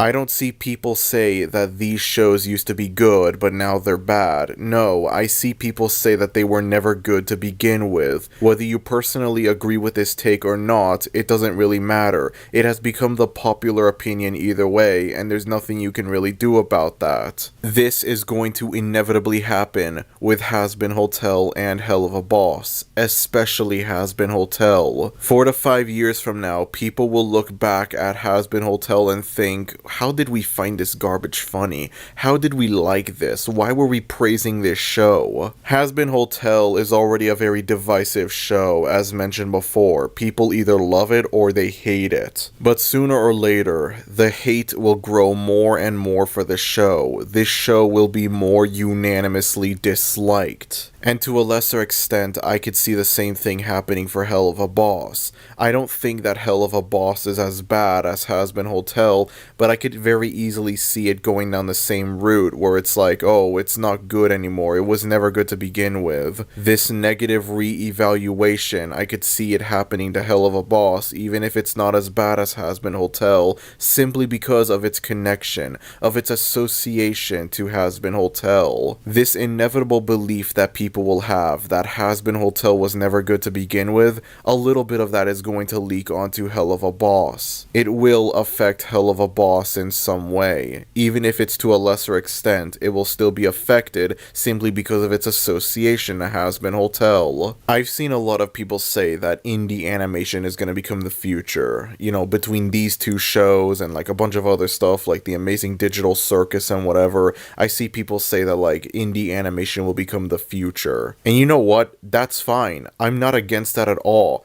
I'm not against indie animation becoming the norm, because when you look at how things are for the big corporations, when you look at how things are for Nickelodeon, Warner Bros, Disney, you know, like, it's understandable. It makes sense as to why someone would think that indie animation will and should become the norm. I'm not against indie animation becoming the norm. I'm not against supporting indie animation.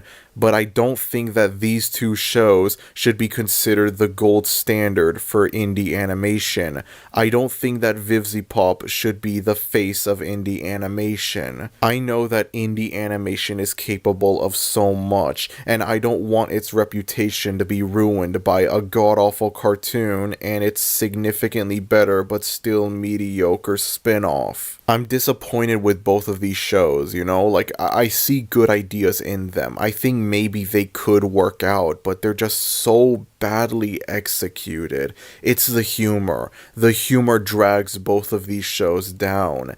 Again, if neither of these shows were comedies, maybe I would respect them a lot more. I genuinely believe that going the extreme route is the better option here. Instead of improving the comedy, they just ditch the comedy completely. Have both of these shows be pure dramas, and that's it. Because any of the serious emotional moments that are in these two shows, I'm not able to take them seriously because of how unfunny they are. I get reminded of the style of humor that these shows have, and that completely ruins any credibility that these serious moments have. And even if you think that the serious moments in Hazbin Hotel and Helluva Boss are poorly executed, even if you think that VivziePop isn't good at doing drama, she is for sure much better at drama than she is at comedy. There's no denying that at all. You could say that her attempts at drama are poor, but like, when it comes to her attempts at comedy, it's like, good God, this is the unfunniest thing I've ever seen. I can't believe this needs to be said, but sometimes indie stuff can be bad as well. It's not even just indie animation, you know, indie movies, indie music, indie games, they can be bad as well. Just because Hazbin Hotel is not some big corporate Disney thing, it doesn't automatically mean it's good. Something can be indie, but it can also be bad as well despite that fact. I do think that Helluva Boss is a much better cartoon than Hazbin Hotel, and as it stands, it is one of the better cartoons that I've looked at on the search for the worst cartoon, but it's still nowhere near as good as its reputation suggests. I do think that this show could be a lot better, mainly when it comes to its comedy, because yes, this show doesn't rely on excessive swearing like Hazbin Hotel, but the show is just still generally unfunny. There are interesting ideas in this show, and I want to engage with these interesting ideas more. I want to see what VivziePop is truly capable of, but her foul attempt at comedy, her absolute black hole of humor, prevents me from doing that. I am unable to take either of these shows seriously because of how unfunny they are. Any serious dramatic moments they have, I'm unable to take them seriously. Anytime someone says that these two shows are the future of animation, indie animation, adult animation, just animation in general, I'm not able to take it seriously because I get reminded of the humor that's in these two shows, and I know that they can be a lot better. Again, I'm not hating on these shows because popular thing bad. I'm hating on them because I don't think they're very well executed. They have interesting ideas in them. Helluva Boss especially, as I mentioned before, there's a lot of things that I like about Helluva Boss. I don't think it's a terrible cartoon, but I do think it could be a lot better. I don't think either of these shows should ever be acknowledged whenever people bring up, support indie animation and whatever. Like, no, I will support indie animation that's actually good. Neither of these shows are good. I'm sure there are tons of obscure gems deep within the corners of indie animation. Amazing shows that get no attention at all, and yet these two shows get millions and millions of fans, lots of attention, stuff like that. Sometimes things aren't fair like that, Sometimes they aren't fair. Anyways, that's about it. If you enjoyed this video, then be sure to like, and if you're new to the channel, maybe consider subscribing, as it would be greatly appreciated. Thank you everyone for watching this video, and I will see you all next time. Adios.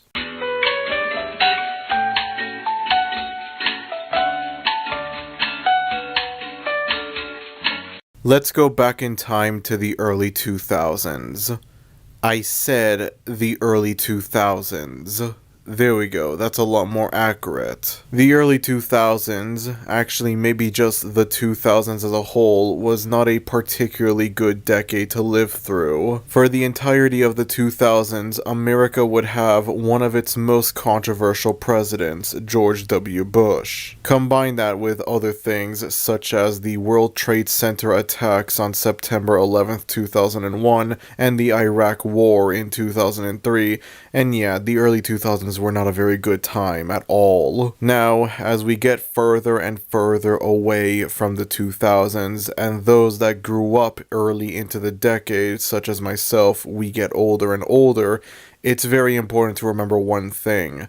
You don't miss the decade. You miss the pop culture that came out of the decade. And this isn't even just something for the 2000s alone. This could apply to all the other decades as well, to every other decade. I can't believe this needs to be said, but the 80s was not a good decade either. It was a terrible decade. Yeah, the pop culture was good, but that doesn't mean the 80s was a good decade. Whenever I see late wrong generation people say like, oh, I miss the 80s, I wish I was alive in the 80s, it's like, what they mean to say is, I wish I was alive in the 80s so I could consume 80s pop culture when it was brand new. Because for some reason, I'm unable to consume 80s pop culture nowadays in this day and age. Seriously, there are no differences at all between listening to Thriller when it first came out in 1982 versus listening to it now in 2024. It's the same damn album. You're still gonna have the same experience listening to it. Why the hell would you want to go back to the Reagan and Thatcher era just so that you could be able to listen to a bunch of pop songs that are f***ing everywhere still nowadays? I've heard Take On Me and Girls Just Wanna Have Fun so many times that at this point they don't even sound like real songs anymore. They sound like songs that would play in the background of a Walmart commercial. Listen, I love 2000s pop culture, okay? I really do love it. I'm highly nostalgic for a lot of the stuff that was popular in the 2000s, but I understand that ultimately it's not representative of the decade. I know that there was a lot more to the 2000s, and I mean a lot more to it than just SpongeBob and Linkin Park. I mean, for God's sake, American Idiot by Green Day is undeniably one of the defining albums of the 2000s. It was arguably the last really big rock album before the genre just completely died in the late 2000s and early 2010s. And it was an album made in response to Bush's presidency. It was made to criticize Bush. It was made in response to 9/11 and the Iraq War. One of the defining albums of the 2000s, and it's all about how the early 2000s were a terrible time. I feel like that should tell you a lot right there. So yeah, to make a long story short, no, the 2000s were not just Drake and Josh and Mean Girls, unfortunately. There was a lot more to it than just that. No duh, if you look at a decade from a purely pop culture perspective, of course you're gonna think that it was a good decade. It's really weird to me how the 2000s are the only decade where we prioritize the important real world stuff over the pop culture stuff. For some reason, we don't do the same thing with other decades. We don't do it with the 80s or the 90s. Whenever people think of the 80s, they don't think of the South African apartheid or the AIDS epidemic or anything like that. No, they think of Phil Collins and Back to the Future, as if somehow those are more important, as if somehow those are more representative of what the 80s were like as a decade. A pop star that made one good song and an admittedly classic movie, and that's it. Those are the only important things that came out of the 80s. Nothing bad happened in the 80s. And then in contrast, 9/11 is one of, if not the very first thing that comes up on all of our minds whenever we think of the 2000s. And I don't get it. Why don't we do the same thing with other decades? Why do we only do it with the 2000s? This just makes me really scared that in the future people will think the 2020s was a good decade purely because of the pop culture. They're not going to acknowledge the many terrible real world things that have been going on in the decade, and instead they're gonna only focus on whatever song was popular in the 2020s, whatever movie was popular in the 2020s, you know, that sort of thing. Even though it doesn't really mean much for the 2020s as a whole. Like, yeah, the Kendrick-Drake feud is undeniably going to be a monumental part of 2020's pop culture, but in the grand scheme of things, it's only going to make up like an extremely small fraction of notable things that happened in the 2020s. There are going to be people in the 2050s or so that will look at stuff like Barbenheimer or Brat Summer, and they're going to think, wow, the 2020s were an amazing decade. I wish I was alive in the 2020s, completely oblivious to the pandemic and Project 2025, and that is something that scares me to no end, seriously. A while back, I made a video talking about Our Cartoon President, a show that ran from 2018 to 2020 and was made to criticize then President Donald Trump. In that video, I acknowledged a lot of different things. I acknowledged the fact that, like, there was no reason for this show to be made in the first place. This was a show that would age like milk the moment Trump stopped being president, and depending on how the election turns out this year, it could potentially age even more like milk than ever before. And while talking about the show, I brought up another cartoon that I found that was similar in a few ways to Our Cartoon President. And so today we're going to be looking at this show. This, my friends, is Lil Bush, resident of the United States. This is a Comedy Central cartoon that ran from 2007 to 2008. It's worth noting that George Bush was president from 2000 to 2009. I don't know why they decided to make this cartoon criticizing Bush so late into his presidency, but I digress, you know? At least Our Cartoon President had the decency to be like early into Trump's presidency. I mean, granted, Trump only had one term while Bush had two, but still. So as I mentioned, the show is supposed to criticize and satirize then President George W. Bush, portraying him and several other politicians from the time as little kids. Now back then, I thought this was going to be the most insufferable thing I had ever seen in my life. I thought it was going to be something completely devoid of humor, my political views notwithstanding. Considering the fact that I was a literal baby when Bush was president, I have no recollection of like, was he a good president? Was he a bad president? I don't know that at all. But much like with Our Cartoon President, I was not going to let the politics of the show affect the way that I looked at it. I wasn't going to blindly say, this show sucks because it's criticizing Bush, or this show is good because it's criticizing Bush. I want to be a lot more fair to the show. So I started watching the show, and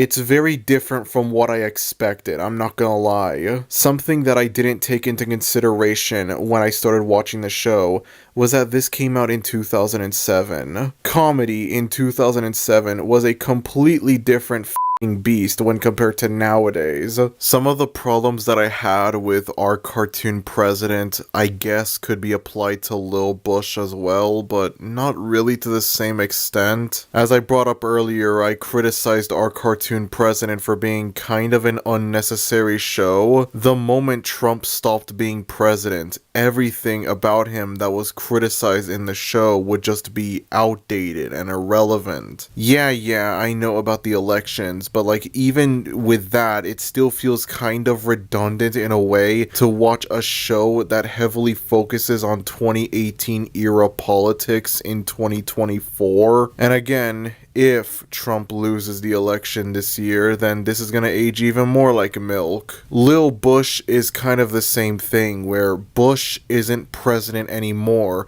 and so it feels like there's not really much of a reason to watch it today in 2024. And once again, this show came out very late into Bush's presidency, so it makes even less sense as to why they decided to make the show in the first place. This show does cover political adjacent stuff from the 2000s, the Iraq War, Hurricane Katrina, etc. The main difference though is, I don't know how much sense this is gonna make. I know this is gonna make no sense at all, but this show isn't really that political in a way, kind of. I understand, listen, this is a show about politicians, okay? The main characters of this show, they're based on real world politicians. The main character of the show, the title character of the show, is a satirical portrayal of the then United States president, and yet this show doesn't really feel all that political. When I'm watching this show, I forget that this is supposed to be based on real people. This show has a mostly edgy vibe to it, like it's very trashy and tasteless with its humor, which I was not expecting at all when I started watching the show, and yet in retrospect, thinking about it more, it kind of makes sense. Remember, this came out in 2007, and so this kind of humor was more allowed back then. This show is edgy and offensive, but I understand that it's supposed to be edgy and offensive.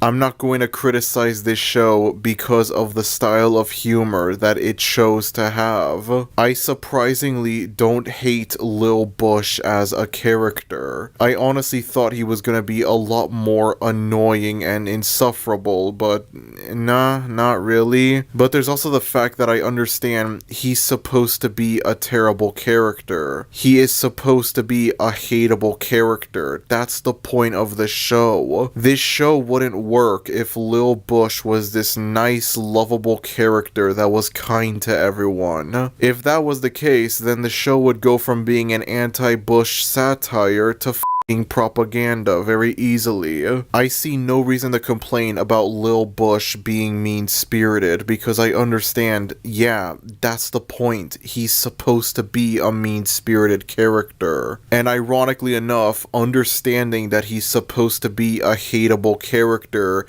doesn't make me hate him all that much, if that makes sense. In general though, I'm not going to criticize this show for being very tasteless and edgy with its comedy, because number one, this is a 2007 Comedy Central cartoon. This kind of humor was considered acceptable back then, especially for Comedy Central.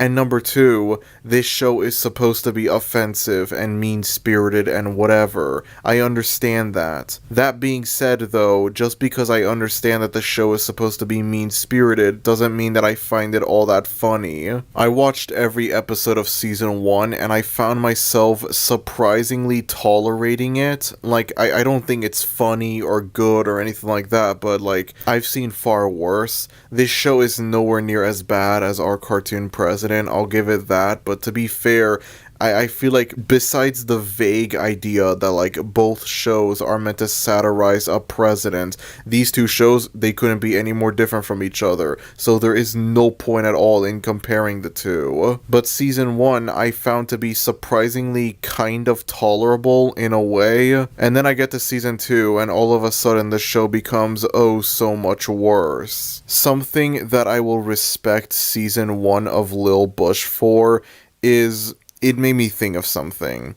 In addition to this, the Slim Shady Show, the Nut Shack, all three of these shows, they made me realize, damn, adult animation in the 2000s was a very different fucking thing compared to nowadays. I'm sure most of you know by this point that a large majority of bad adult cartoons are Family Guy clones. And even though I've only looked at one Family Guy clone on this series, that being 2021's The Prince, I've pretty much seen them all by default. You think of stuff like Border Town, Brickleberry, Mr. Bircham, Chicago Party Ant, you know, the most bland, generic cookie cutter crap you could think of. Most bad adult cartoons nowadays are just, they're boring bad. They're not like, you know, entertainingly bad. Very rarely are they like offensively bad, like, oh my god, this hurts to watch. It's just, they're boring as hell. They're just largely nothing burger cartoons.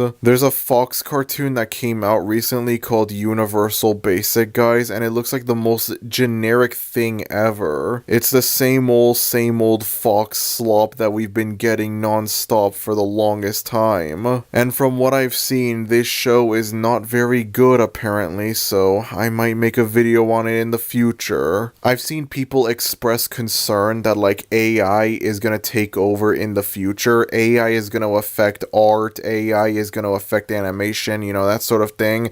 I'm pretty sure it already has, because how the hell do you explain these shows, honestly? These shows are all boring and generic and bland and derivative of each other. You know, it's the most cookie cutter crap you could possibly think of. There is no way a human being, a single human being was involved with the creation of these shows. You could say a lot of things about season 1 of Lil Bush or the Slim Shady Show or the Nut Shack, but at least they have personality. At least you could tell that a human being made these shows. At least you could tell at least one living, breathing human being was involved with the creation of these three shows. There is no other cartoon like the Nut Shack, but there are a billion cartoons just like Brickleberry. I mean, for God's sake, the guys that made Brickleberry, a few years later, they would go on to make this show called Paradise PD. And guess what? It's the exact same show. The only difference is that instead of park rangers, the characters are police officers now. Other than that, same show. Cookie cutter, copy pasted, AI generated garbage. Although to be fair, this isn't exactly the advantage to human artists that I'm making it out to be. If anything, I think both of these shows prove that yes, human artists are capable of making stuff that's just as bad as your average AI art generator. But that's beside the point. I kind of like season 1 of Lil Bush because it doesn't really feel like a lot of the adult cartoons that I look at on this series. It feels like its own thing. I criticize this show for coming out too late into Bush's presidency, and yet at the same time, it's so quintessentially 2007. I don't even pay attention to the politics of this show all that much either. Sometimes I forget that yes, this show is based on real politicians. The main character of this show is a satirical portrayal of the then United States president.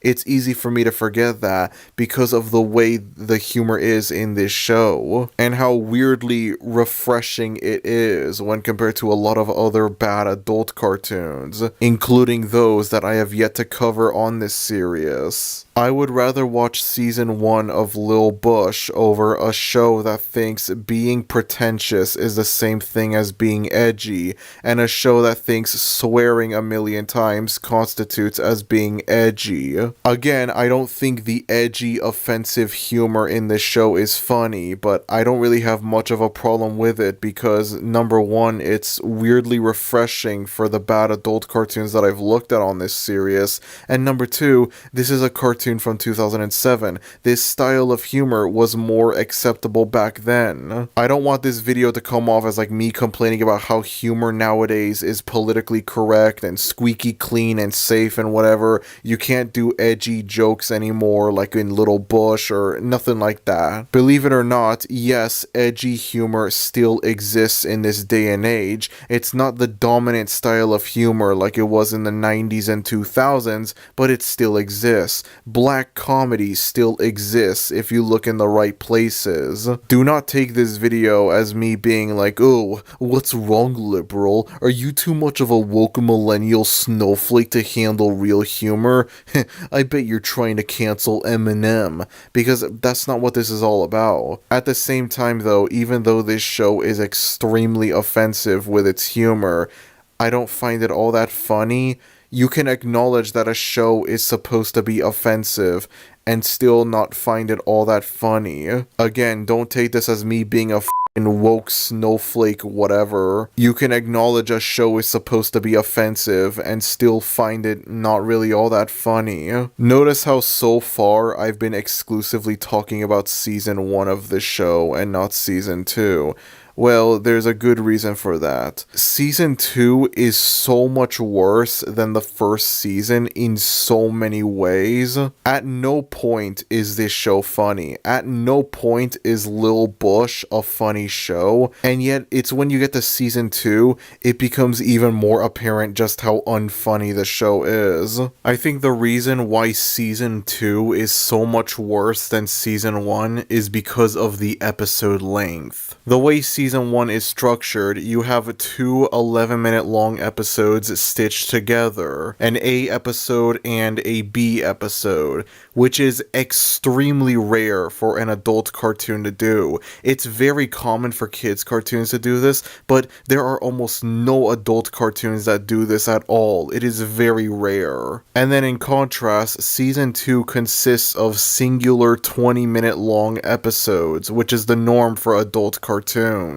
And so when the episodes are twice as long, I feel like it becomes a lot more apparent how unfunny the show is. The edgy, offensive humor that's in season 1 that's surprisingly tolerable, it becomes a lot less tolerable when the episode is stretched out. And even though season 1 I gave faint praise to it for being kind of different from other adult cartoons, season 2 feels more derivative in a way of other adult cartoons. Season 2 reminds me of so many other shows. I don't know why, they just kind of do. This show kind of reminds me of Family Guy in a few ways. There you go. I praised this show for being different from the Family Guy clones, and now I'm calling this a Family Guy clone. That's just lovely. But like in season 2, it's like the overall structure of the episodes start feeling more like, you know, generic adult cartoon fare. When the episodes were shorter, at least it felt like its own thing, instead of feeling like a bunch of other adult cartoons. From time to time in season 2, you have these really unfunny cutaway gags that are thrown in that have like no purpose at all. I didn't watch every episode for season 2 on account of the fact that it is so much worse than season 1, but one of the episodes that I watched, they have these like two like skits in them. Demo Brats is what it's called. It's like these 20 to 30 second long skits featuring caricatures of Nancy Pelosi and Hillary Clinton, and it's like they're not funny and they serve no purpose at all to the rest of the episode. They are very clearly thrown in just to pad out the runtime, just so that the episode could be 20 minutes long. The first time I saw this, I was like, what the f*** is this? Where did this come from? I don't even care about the politics of the show. This has nothing to do with the politicians that are being satirized. It's just unfunny regardless. It doesn't serve any purpose at all to the rest of the episode. It's just included for no other reason other than to pad out the runtime. To be fair, season 1 does have something kind of similar to this. In a few season 1 episodes, there are these extremely short musical numbers that just come and go show where the four main characters parody famous bands like Guns N' Roses. But the main difference is, though, these songs are often related to what the episodes are about. And that doesn't make them funny automatically, but at least it kind of makes sense for them to be in the episode. And so it makes it slightly better, sort of, kind of. I don't know. There's another season 2 episode that has these letter time skits thrown in between the episodes, and all I'm gonna say is, you will never be him. You will never be him no matter what. Again, it's the same thing. These have nothing to do with the rest of the episode. They are very mildly funny, I'll admit, but they don't have anything to do with the rest of the episode. And the craziest thing is that this is from an episode that I didn't even watch in full. I only skimmed through it to see if it had the same filler as Demo Brats. I didn't even have to watch the full episode to know that these letter time skits had nothing to do with the rest of the episode, and they were only put in as filler. That should tell you a lot right there. This show also starts reminding me more of South Park going into the second season, which it kind of had that feel for the first season as well. This is a Comedy Central cartoon, much like South Park, and I remember going through reviews of this show, and I would see people comparing it to South Park. It's like trying to copy the same tasteless, edgy humor that South Park has. The four main characters of the show, I guess, could be reminiscent of the four main characters of South Park. The I desperately want to be the next South Park vibes could be felt in season 1, but I feel like they become even more apparent in season 2 because, again, the episodes are much longer and it becomes even more apparent how unfunny the show is. And then there's also the fact that season 1 came out in 2007 while season 2 came out in 2008, the very final year of George W. Bush's presidency. The fact that they were near the end of Bush's presidency, I feel like kind of adds to this desperate feel to season 2. How much can we be able to satirize the president while he's still president? Only for the entire show to become irrelevant the very next year once Obama became president. And unlike our cartoon president, Lil Bush was basically dead on arrival since it came out late into Bush's second term. It would have become outdated and irrelevant regardless of who won the 2008 elections. And so now today, in 2024, the show stands as nothing more than just this weird, strange, forgotten relic from the Bush era, more specifically from near the end of the Bush era. Something interesting that I found out about Lil Bush is that it's actually much older than we think it is. The final show premiered on Comedy Central in 2007, but the character of Lil Bush goes all the way back to 2004, starting off as a series of web shorts that were on Amped Mobile, a mobile service that went defunct in 2007. The magical year, I guess. Not only that, but apparently Lil Bush was one of the very first web shows to be adapted into a full-fledged television series. So, support indie animation. Now, some of you might be wondering, why am I bringing up this seemingly important information so late into the video? Why didn't I bring it up early into the video? Well, that's a good question. You see, these amped web shorts for Lil Bush are completely lost as far as I'm aware. Remember, this is a mobile service that went defunct all the way back in 2007. I don't know how many of y'all know this, but the world of mobile phones, mobile services, mobile entertainment, etc., it was very different before the iPhone came along. While doing research on Amped Mobile, I came across this YouTube channel which seemingly appears to have belonged to them. It's obviously a long abandoned channel, and I couldn't find anything from the original Lil Bush shorts, but I ended up finding something just as interesting, if not arguably more interesting. A similar cartoon from the same creator of Lil Bush. Ladies and gentlemen, let me introduce y'all to Lil Hollywood.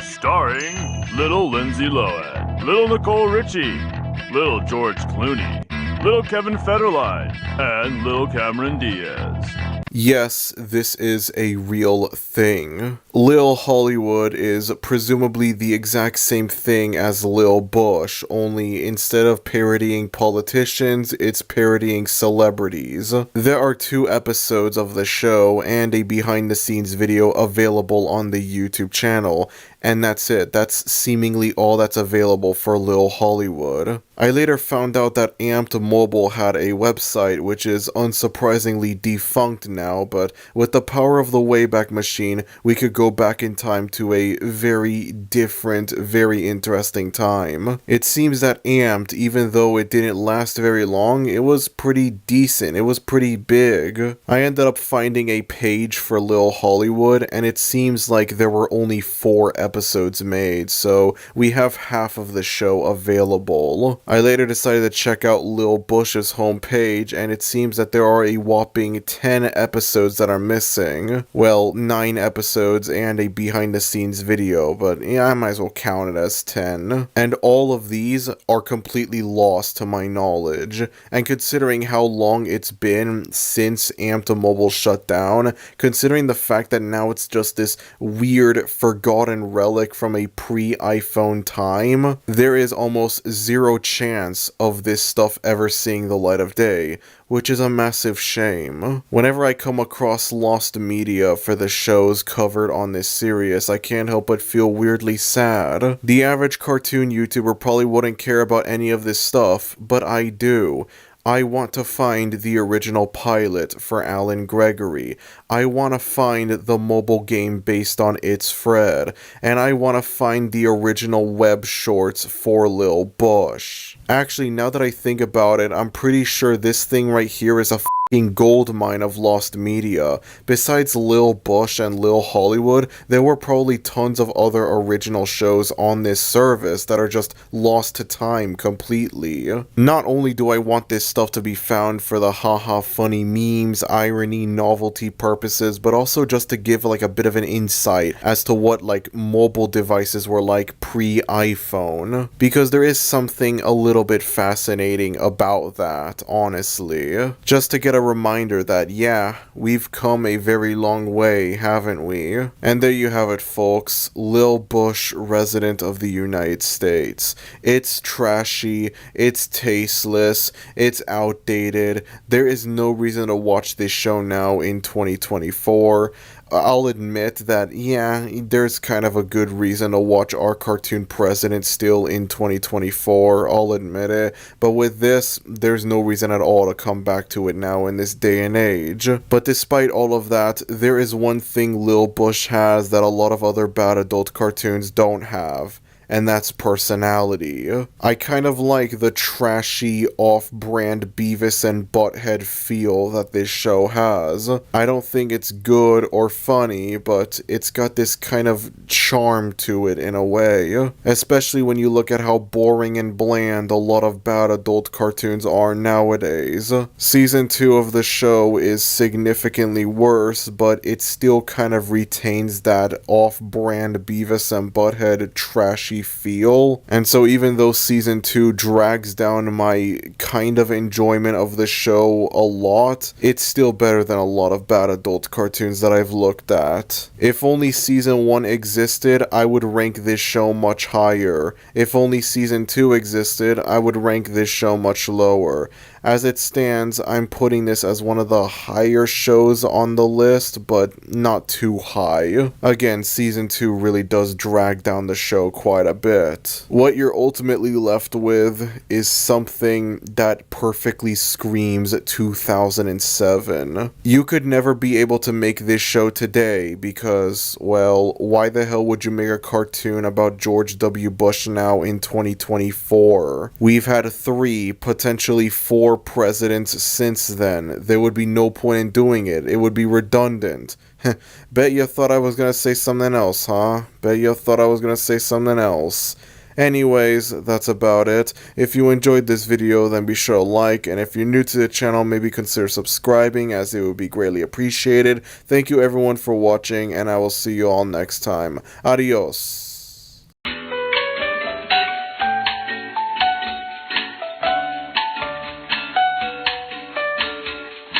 Alright, so between Fairview, Lil Bush, resident of the United States, and the show that we're going to be looking at in today's video, I think it's about to become very obvious why South Park is the only successful cartoon that Comedy Central has ever had. It's a bit odd, isn't it? When you think of Fox, there are several different cartoons that pop up in your head. When you think of Adult Swim, there are several different cartoons that pop up in your head. When you think of Comedy Central, you think of South Park, and only South Park. No other cartoon comes up on your head, it's just South Park. Okay, and to a lesser extent, a significantly lesser extent drawn together, but that's about it. I can't help but notice that these three shows are all kind of derivative of South Park in their own ways. With Fairview, you have the whole aspect of seeing what life is like in this small town, in this small community. The only difference being, instead of South Park, it's Fairview.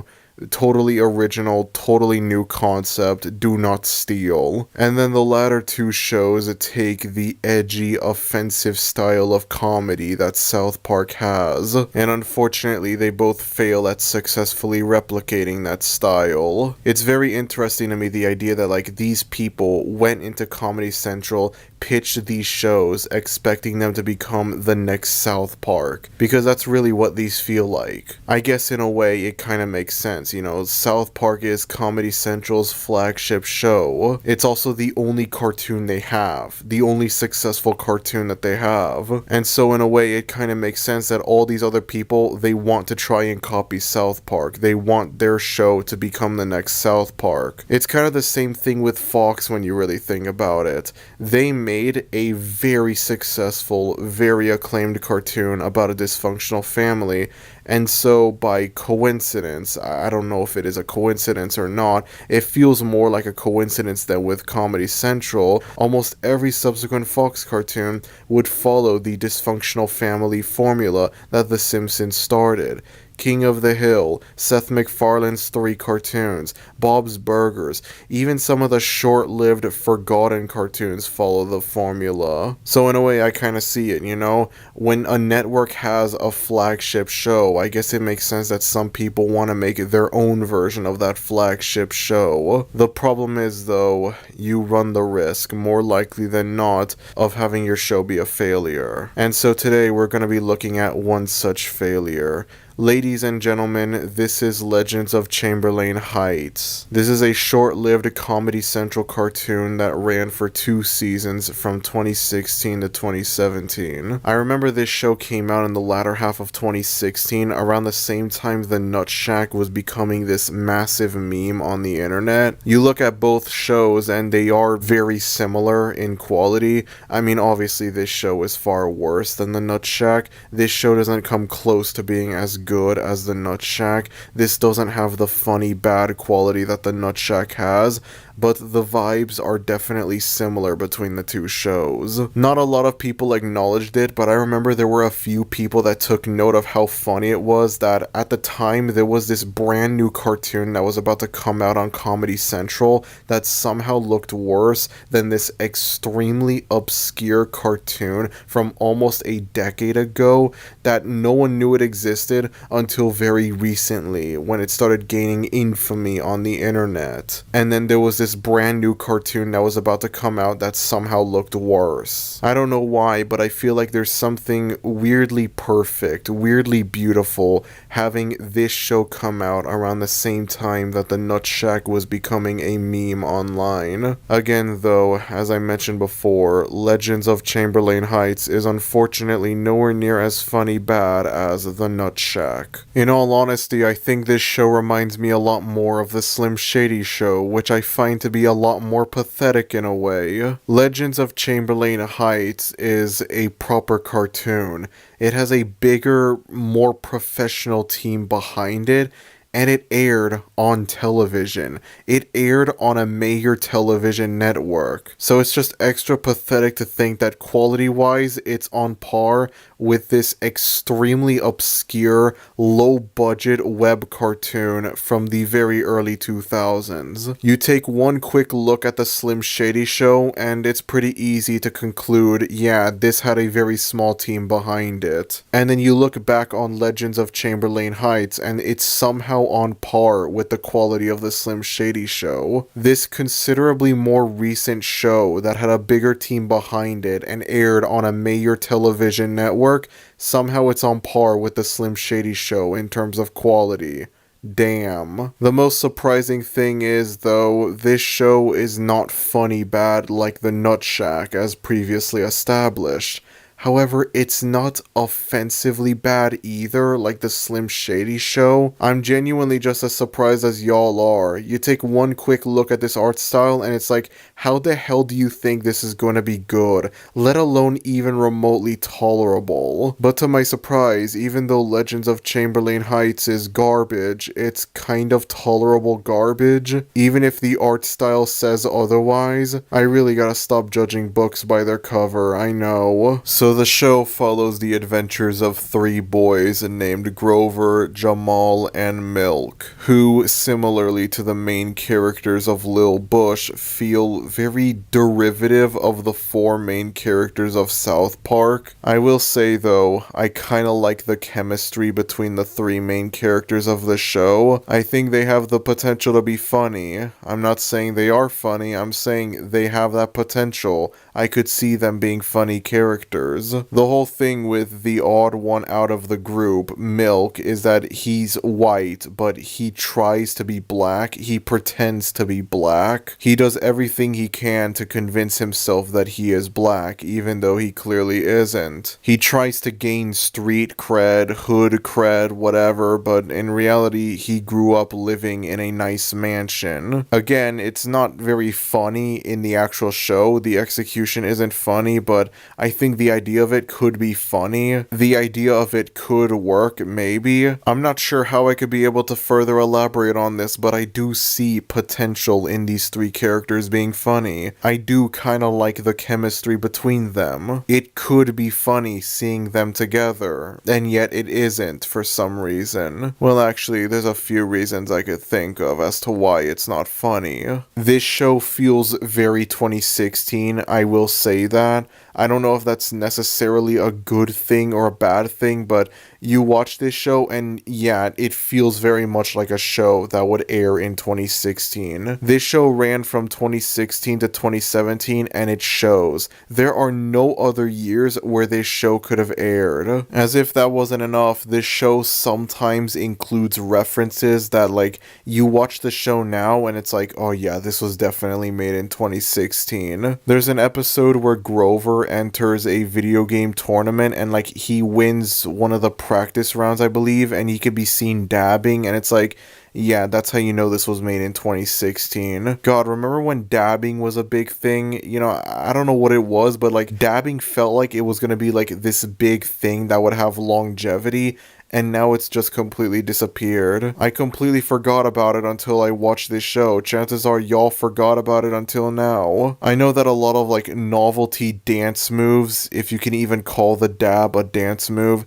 I know they don't last very long, which is why they're considered novelty dance moves. But I don't know, I always felt like there was gonna be this longevity to dabbing when compared to like Gangnam Style or Whippin' Nae Nae or whatever. And then by either 2018 or 2019, dabbing was completely dead. I don't know, it's just this like, it was everywhere, everyone was doing it back in the mid 2010s, and then it just kind of disappeared, and somehow we just never acknowledged that, yeah, it disappeared. I don't know, it's a very weird thing that I think about now because of this show. I'm getting off topic though, I apologize for that. So as I mentioned before, this show only lasted 2 seasons from 2016 to 2017, with each season having 10 episodes, so you have 20 episodes in total. I watched all 10 episodes of season 1, and then I only watched like the first 2 or so episodes of season 2, and I've gotta be honest with y'all, this show is surprisingly kind of tolerable. Not good, but tolerable. I know that's very surprising considering the fact that the show looks like this, but I surprisingly didn't find it to be as insufferable as I expected it. But that wasn't the case at first. The first episode of the series is easily the worst one, although to be fair, I didn't bother watching much of season 2, so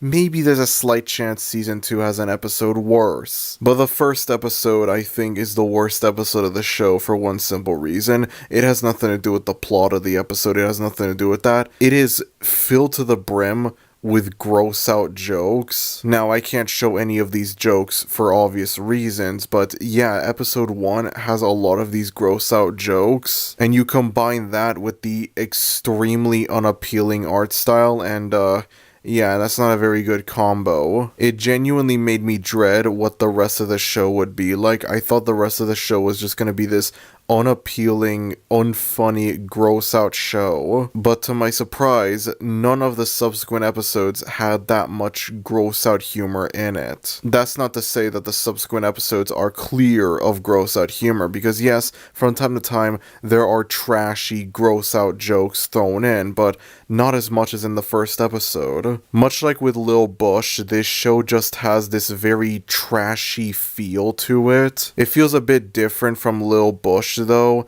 I don't know how I could be able to elaborate on this. I don't know how much sense this is gonna make, but I feel like there's a very clear, noticeable difference between 2007 trashy and 2016 trashy. You watch Lil Bush and you just know, oh yeah, for sure, this came out in 2007. You just know it. And it's the same thing with this, where again, this feels very much like a 2016 cartoon. And once again, even though I understand that this show is supposed to be trashy with its humor, that doesn't make it funny. I'm not going to criticize the show because it's supposed to have this trashy feel, but I'm not going to call it funny either. I gotta be honest, this is one of those self-explanatory bad cartoons. It's hard for me to criticize this because it just kind of speaks for itself.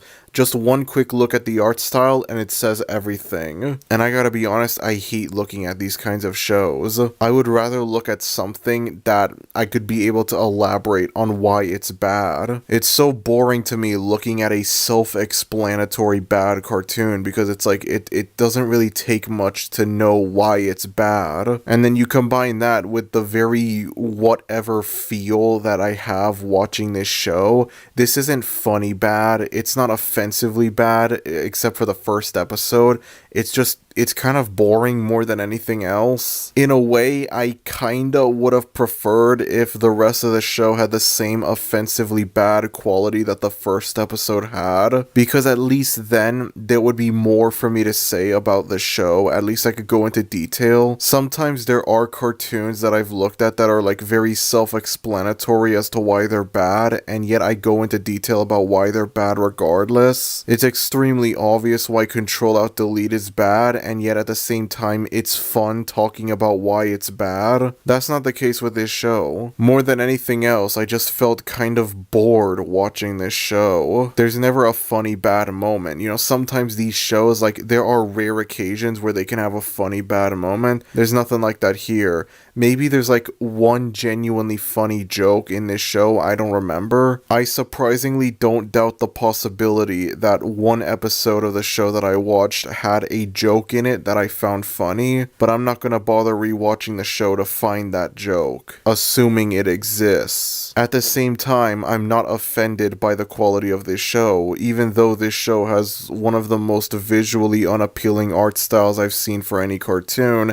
It's not like offensively bad, it's just in the middle. It's not funny bad, it's not offensively bad, it's boring bad, which I think is the worst kind of bad in a way. I guess it could be a little bit funny looking at how much this show desperately tries to be the next South Park. Like, you just look at the overall feel and style of this show and it's like, yeah, they're clearly trying to be like South Park. But even then, eventually, the novelty of that kind of goes away. And at the end of the day, what you end up getting is your average bad adult cartoon, except this one does something a little bit differently. Instead of ripping off Family Guy, it rips off South Park. Wow, what a huge difference. Something notable that I want to bring up about this show is there is one episode that seemingly predicted Kobe Bryant's death in early 2020. I'm not joking about this either. I'm being 100% serious. This is real. There's an episode of the show where the internet gets shut down throughout the world, and so all of these like riots and stuff end up happening. And so as the three main characters are trying to get to safety, they end up stumbling upon a crashed helicopter with Kobe Bryant in it. As we all know, in January of 2020, Kobe Bryant would end up dying in a helicopter crash. And this was all the way back in 2016 when this episode aired. I believe when people first noticed this, Comedy Central issued out a statement saying, "Please don't share this clip around out of respect for those who lost their lives in that helicopter crash." And I'm not bringing this up to be disrespectful or anything like that. I'm bringing it up because it's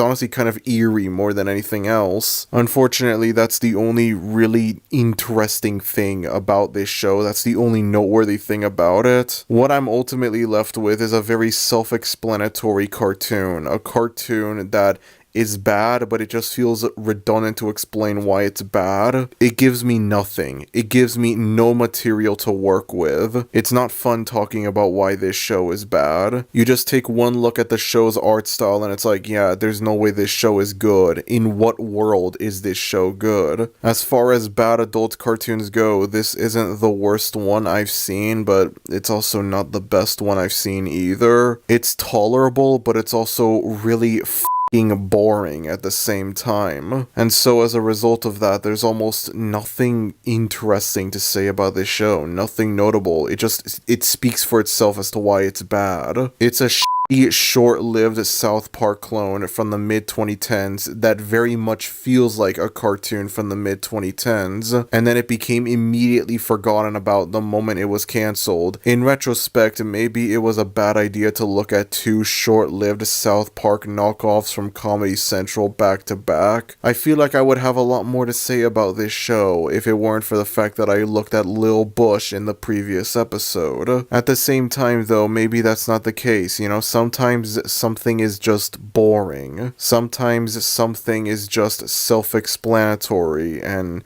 you know, you really can't do much about it. You really can't do much about it at all. Anyways, that's about it. If you enjoyed this video, then be sure to like, and if you're new to the channel, maybe consider subscribing, as it would be greatly appreciated. Thank you everyone for watching this video, and I will see you all next time. Adios.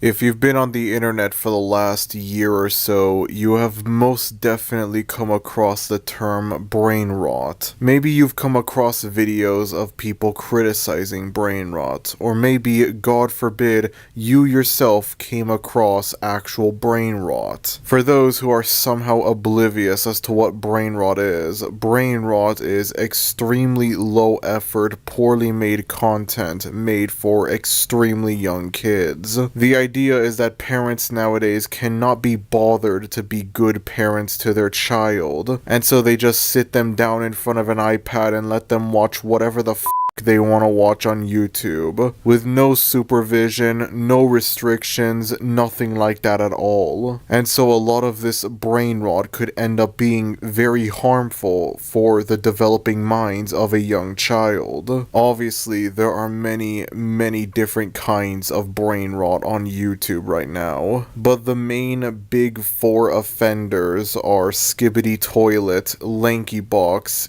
Gigagadi Gidagidio, I hate myself for saying that, and The Amazing Digital Circus. Not the show itself, but all of the bullshit that it has generated. It's not just these four though. Brain rot comes in all kinds of shapes and forms. We frequently associate brain rot with the current generation, Generation Alpha, meaning kids that were born in 2013, I believe, onwards. Something though that we don't really acknowledge all that much for whatever reason is that Gen Z, the previous generation before Gen Alpha, those that were born in the early 2000s and grew up in the late 2000s and early 2010s, we had brain rot as well. We had our own form of brain rot. I've seen a few people defend stuff like Skibbity Toilet and whatnot, saying that like when we were kids, we grew up with that sort of thing, like similar stuff to Skibbity Toilet. And on the one hand, that doesn't mean that we should completely ignore the very real effects that brain rot could have on Generation Alpha. But on the other hand, they kinda got a point. We make fun of Gen Alpha for watching those Family Guy Subway Surfer shorts that can easily screw up their attention span. But when we were kids, we would watch all of those dank MLG swag memes, whatever, from 2015 that I'd argue those are just as harmful to your attention span. Seriously, I tried watching a few of those videos and my god, they have aged like milk hard. We make fun of Gen Alpha for watching Skibbity Toilets, but when we were kids, we watched this crap. Hello Jimmy, hello you. I am going to make a delicious dinner meal. Jimmy, your mom is dead. Do an order of pizza for dinner. Okay, Daddy. Just another day in the life of Jimmy Neutron.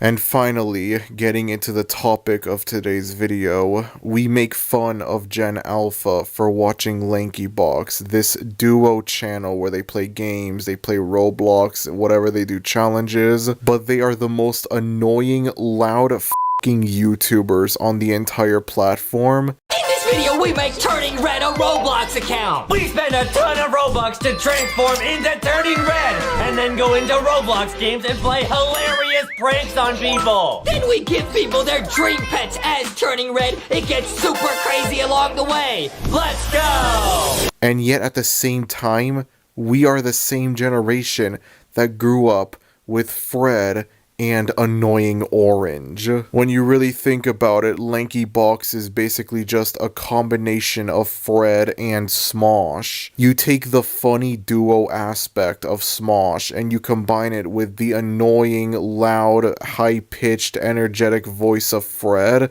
and boom, you got Lanky Box just like that. And then it makes me think even further. Is the Annoying Orange really all that different or better from Gigagadigadaigadaiyo, whatever the f***?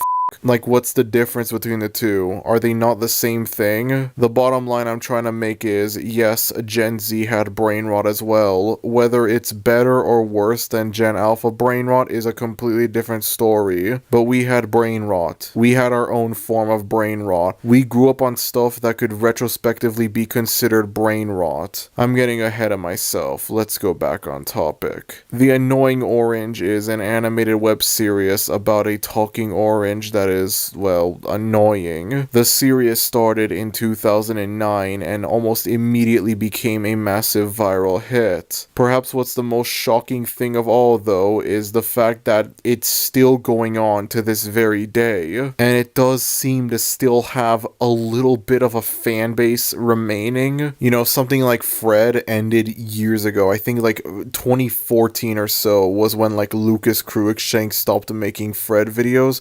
But no, Annoying Orange still going on to this very day. It's late October at the time of recording this. I hope to have this video out on Halloween Day, and I decided to check the Annoying Orange channel, and I guess they're doing like this f***ing ARG analog horror thing, so you know, that's cool, I guess. But there's just something very weird seeing like the Annoying Orange characters react to the Minecraft movie trailer. Like, that just feels cursed. Oh yeah, and then just because you have a Skibbity Toilet Annoying Orange, because of course, why would that not exist? This isn't some fan-made ironic thing either. This is 100% genuine. We got Skibbity Toilet Annoying Orange before we got GTA 6. Oh my gosh, I have to go to the bathroom so bad. Skibbity, skibbity, skibbity. Bro, what are you doing in the toilet? What do you mean? I am the toilet. Skibbity, skibbity, nah, nah, nah. Down! The craziest thing about this though is the fact that these newer videos still manage to get a good amount of views. I mean, obviously 100,000 views is a massive far cry from what the channel used to obtain back in its golden age in the early 2010s, but still, that is a lot more for a channel that peaked in the early 2010s. I would have expected these videos would maybe get like a couple thousand views, no more than 10,000 views. Nah, they still get pretty good views, all things considered. So what is my relationship with the Annoying Orange? Did I grow up with the Annoying Orange as a kid during its peak in the early 2010s? Of course I did. Why would I not? I used to watch Fred and Annoying Orange all the time when I was a kid. I am highly embarrassed to admit that. I remember when I was a kid, I watched that video where Fred met the Annoying Orange at a grocery store and I thought, whoa, this was the craziest thing ever. This is the most epic thing ever. Knock, knock. Who's there? Knock, knock. Who's there? Knock, knock. Who's there? Knock, knock. Who is there? Knock, knock. Who's there? Knock, knock. I'm gonna squeeze you to death if you don't tell me who's there! Knock, knock. Who's there? Early 2010s YouTube was an absolutely wild time, wasn't it? You know, I can't make fun of Gen Alpha for watching Skibbity Toilet when this was the crap I watched as a kid. The peak of the Annoying Orange's popularity, I want to say, was from 2009 to maybe 2013, 2014, I don't know. By 2015, it was almost certainly irrelevant. And so during that time, near the end of the Annoying Orange's peak era, a show would be made about it on Cartoon Network. Ladies and gentlemen, this is the High Fructose Adventures of Annoying Orange. This is a cartoon. I guess, maybe, it might be a cartoon, I don't know. It has a lot of live action stuff in it, and yet I'm classifying it as a cartoon despite that for some reason. You have real live action eyes and mouths photoshopped, edited, whatever, onto live action pictures of fruits. There are actual live action, like real people, human characters that appear in the show. It's obviously full of cartoony special effects to help make it a little bit of a cartoon, but I'm really stretching the meaning of cartoon for this video. I mean, to be fair, in the past, I've looked at an extremely obscure variety show that has a few animated segments in it, but most of it is just live action behind the scenes stuff for a crappy short-lived sitcom made by a weirdo obsessed with feet. So you know what, if I count that as a cartoon, then this counts as a cartoon as well, I don't care. The High Fructose Adventures of Annoying Orange ran from 2012 to 2014. One could argue that the cancellation of this show was when the peak era of the Annoying Orange ended. I might have watched this show as a kid on Cartoon Network, I don't know.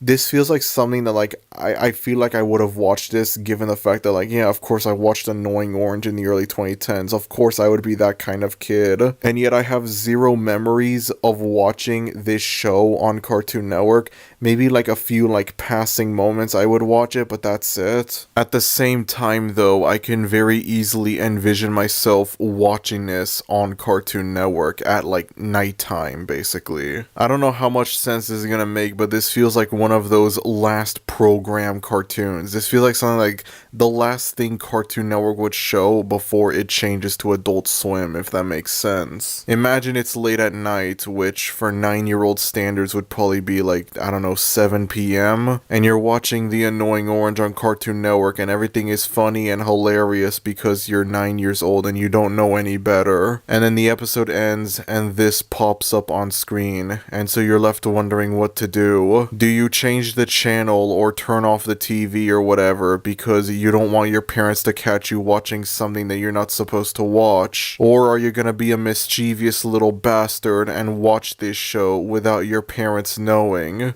get that weird satisfaction of watching something that you know you're not supposed to watch, something that's made for grown-ups. And then you get to brag about it to your friends at school the next day. Yeah, I stayed up after 8 p.m. last night and I watched that Cartoon Network show about the 4 guys that drink beer without my parents knowing about it. Get on my level, losers. Get on my level. On a side note, going from the annoying orange to King of the Hill would definitely be an interesting change. More so than any other Cartoon Network show from the early 2010s changing to King of the Hill. So the show follows the adventures of Annoying Orange and his friends. One of them being Nerval, the only main human character of the show, who works at the grocery store that the show takes place in. Nerval is played by Toby Turner, aka Tobuscus, another icon of early 2010s era YouTube. And as someone who used to religiously watch this era of YouTube, I gotta be honest, I never watched Tobuscus all that much. Maybe I listened to that Minecraft Diamond Sword song he made, and it's like, yeah, that song's a banger, I'm not gonna deny it, but I never really watched much of his content besides that one song. I've also heard stuff that apparently Toby is not a very good person, so, you know, that makes this whole thing age even more like wine than it already has. The whole thing with Nerval is that he's supposed to be loud, spontaneous, chaotic, over the top, basically crazy, lol random, the kind of humor that was very prevalent in early 2010s cartoons. Watching it now though in 2024, I just get a completely different feeling watching it. You guys remember years ago there were all these like stupid cartoon theories that were like, oh, this was all in their head, none of it happened, none of it was real, you know. You guys remember that stupid Rugrats theory where it was like, oh, none of the babies were real, Angelica was the only real one, all the other babies were just figments of her imagination.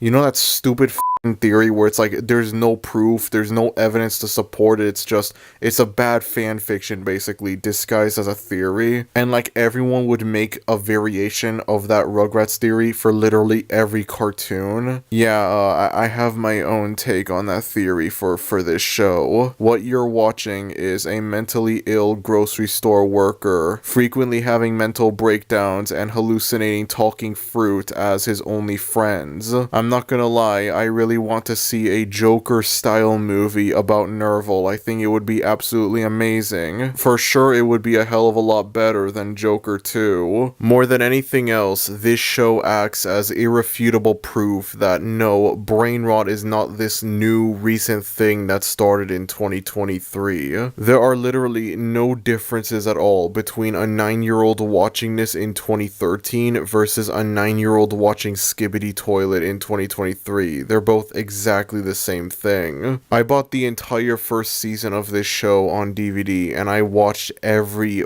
episode on it. All 30 episodes that are on this DVD set, I watched them. 30 11-minute long episodes. Yeah, you might say that's not that long, but trust me, it is very long. These episodes are 11 minutes long, and yet sometimes it feels like they go on for ever. I've never felt such a wide variety of emotions watching a cartoon, watching any TV show before in my life. Sometimes it's funny bad, sometimes it's offensively bad, sometimes it's not even bad at all. I just become numb to the brain rot. I just accept it as it is and I just watch it, not caring about how bad it is. I've never felt this way before with any other cartoon that I've looked at on this series. The humor in this show is exactly as immature as you would expect it to be.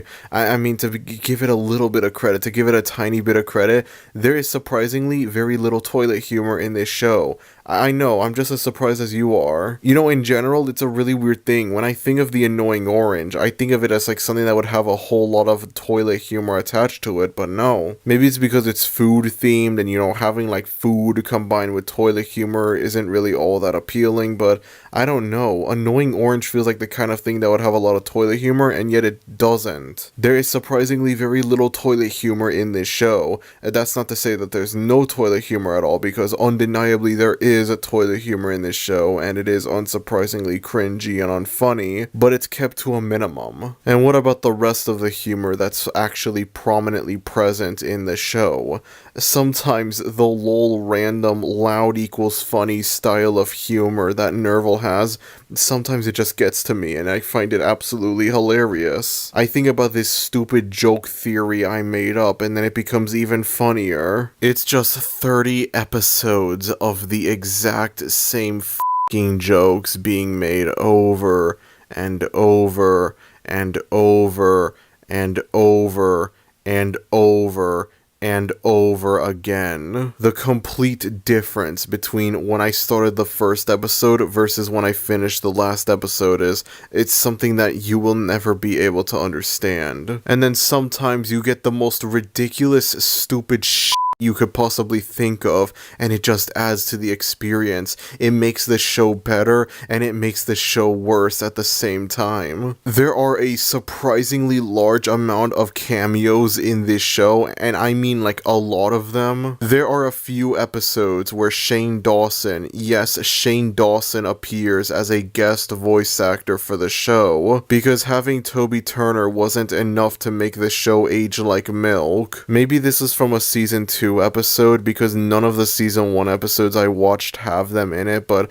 apparently Smosh appears in one episode, and all this does is make me even more pissed off that Fred's show was on Nickelodeon while Annoying Orange's show was on Cartoon Network, which means we never got to see a proper crossover between the two shows.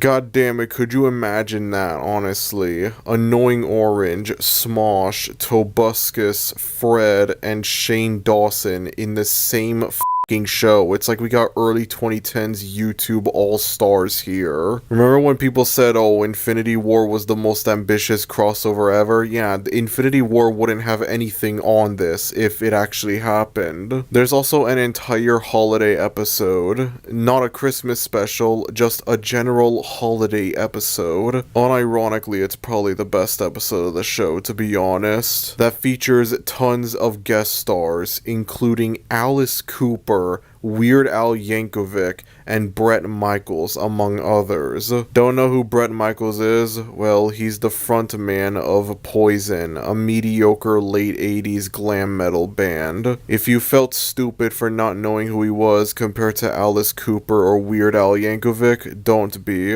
I'm not gonna lie, it for some reason makes perfect sense for Weird Al Yankovic to make a cameo in the Annoying Orange Cartoon Network show. I don't know why. It just feels perfect. I'm not gonna lie, the episode is stupid and goofy, but like it's like a rare instance where it's kind of charming in its stupidity. Like you can't really hate it, you can't get mad at it. It's probably like the only time the show is ever very charming in its stupidity, but I'm just kind of baffled by like how the hell were they able to get these people in? Like how the hell were they able to get Alice Cooper in this show? And that's not even scratching the surface of the cameos that are on this show. You go onto the show's Wikipedia page and there's a huge list of guest stars that have appeared on the show. Now I'm going to admit that I never saw season 2. I've only watched season 1 and that's enough for me. I can't find season 2 anywhere. The official Annoying Orange YouTube channel only uploaded a few episodes of the show, and they're all from season 1. There were never any DVD releases for season 2. There were only DVD releases for season 1. I even tried Sailing the Seven Seas, which is what I always do with these cartoons, yet for some reason I wanted to be extra special with this one show, but I sailed the Seven Seas. No. There's no season 2. The island that I sail to doesn't have season 2. I'm sure I'm not looking deep enough. I'm sure season 2 is somewhere out there and it's not lost to media, but if it is, then god damn it. To be fair, I think I've watched enough of the show to get an idea of like what it's like, but still, I would love to have genuine 100% confirmation that Dwayne "The Rock" Johnson appeared on this show, voicing his iconic character Rocco the Coconut. I know Dwayne "The Rock" Johnson has garnered a bad reputation over the years for being in seemingly every single movie that's coming out nowadays, but let's not disrespect disrespect his most iconic role. Let's not disrespect the peak of his career. There's a chance that this is just some random kid that decided to add all of these random guest stars onto the show. I don't know why anyone would do that. I don't know what anyone would obtain from lying about Dave Grohl appearing on the Annoying Orange Cartoon Network show, but I digress. If lying about that gives you some fucking weird form of satisfaction, then okay, sure, I guess, go ahead. Most of these guest stars are either fake or they appear on season 2, but I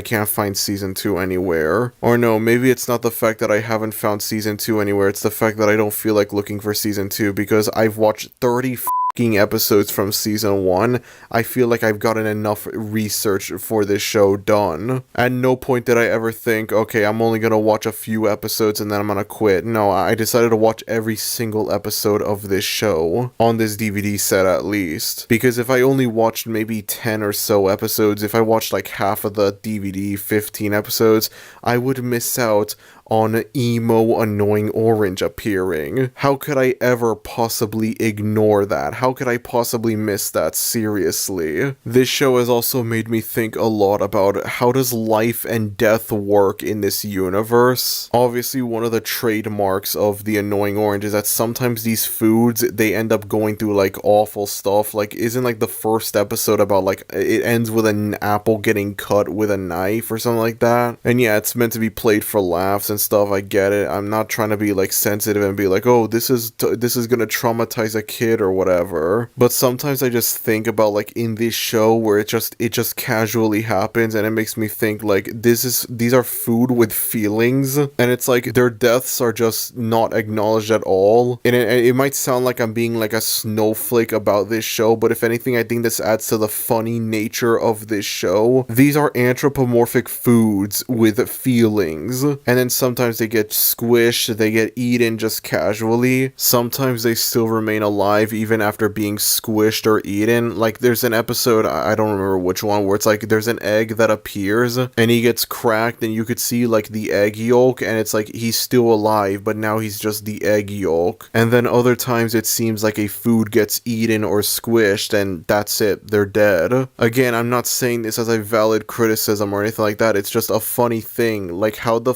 does life and death work in the Annoying Orange universe? Sometimes I'm watching this show and I just see how loud and obnoxious it is, and I just remind myself, not only did kids watch this, but presumably they got their parents to watch it with them as well. I can only imagine being like a dad that's forced against his will to watch this show with his son just because his son absolutely loves it. And so on the outside it seems like the dad is enjoying the show, but on the inside he's absolutely dying inside. He is just desperately waiting for the episode to end and for the King of the Hill intro to show up so we can take his son to sleep and he can watch something different instead. And again, that just makes it even funnier. I don't know what to make of the Annoying Orange show, honestly. I mean, what was I possibly expecting? Why would this be good, honestly? I don't know why it would be good, but it's kind of good. I don't know how to compare this to the other cartoons I've looked at on this series. Again, calling this a cartoon is a massive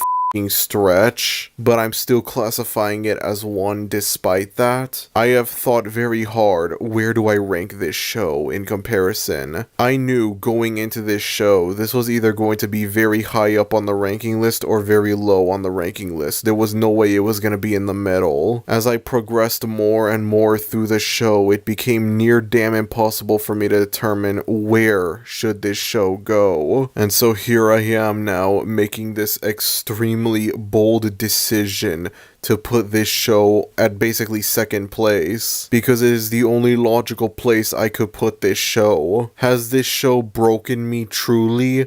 I think it might have. This show is funny bad, and it's offensively bad, It's offensively funny bad. It's funny in how offensively bad it is. I acknowledge that it's objectively garbage and terrible and it's aged like milk, and yet sometimes the brain rot gets to me. I just become numb to it. And so it feels like I'm a 9-year-old watching this show on Cartoon Network in 2012 again. And let me tell you something. It's a terrible feeling, but it's also kind of a beautiful feeling at the same time. I expected nothing more from the annoying orange Cartoon Network show. It gave me exactly what I expected it to give me, and yet it feels like it gave me more. A lot more. Is this actually a good show? Is this actually one of the best cartoons ever made? One of the best shows ever made in general?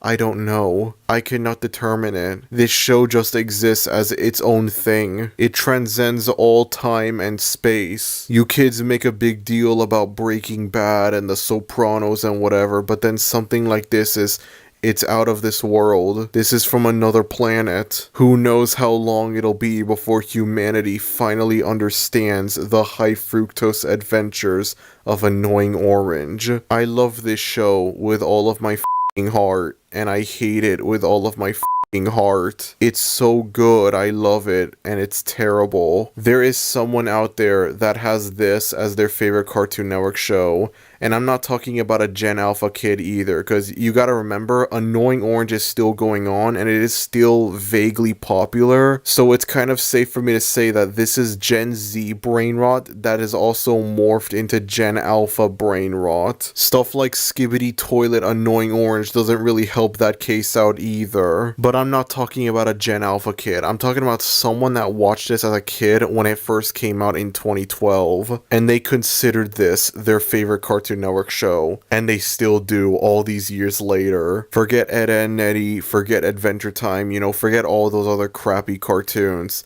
This is Cartoon Network's magnum opus. This is their best show. It all went downhill for them the moment they canceled this show. We got a Fred TV show on Nickelodeon and an Annoying Orange TV show on Cartoon Network.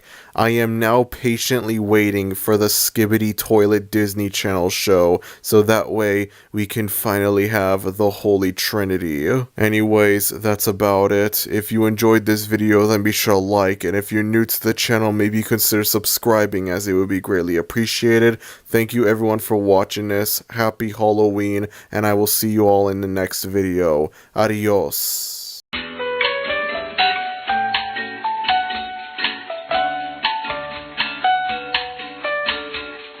Megamind 2 and Joker 2 are no longer the most disappointing sequels of 2024, because New Norm Episode 2 is finally here, baby, and god damn it, is it a downgrade from the first episode in every single way. This whole thing reminds me of that anime that came out recently, where everyone said, like, the first episode was a masterpiece and a work of art and whatever, and then the second episode is complete dog shit in comparison. Like, I believe there was some behind the scenes drama that went on with the show, and that's why episode 2 is inferior in every single way to episode 1. Like, the animation quality is worse. I have no idea what the name of the show is. I only know about it because people say, like, episode 1 is amazing and episode 2 is garbage, but that's all I could think of. That's how I feel right now with the New Norm. I feel betrayed and heartbroken more than anything else. So for those who have no idea what the hell the New Norm is the self-proclaimed first ever cartoon on Twitter. No, I'm not calling it X. The show is about the new norm and how things should go back to the old norm. It's a right-wing cartoon. It contains a lot of anti-woke jokes, pronouns, everyone's easily offended nowadays, the whole song and dance. The first episode of the show was released in late June of this year, and almost immediately it was widely ridiculed all over the internet. It was trash, but it was funny trash, and so it would garner an ironic cult following. Despite that though, it would be a long time, a very long time before we got an episode 2. I swear to God, almost every single day I would constantly go back to the New Norm Twitter account to see maybe episode 2 was dropped already, maybe they announced episode 2 and when it's gonna come out.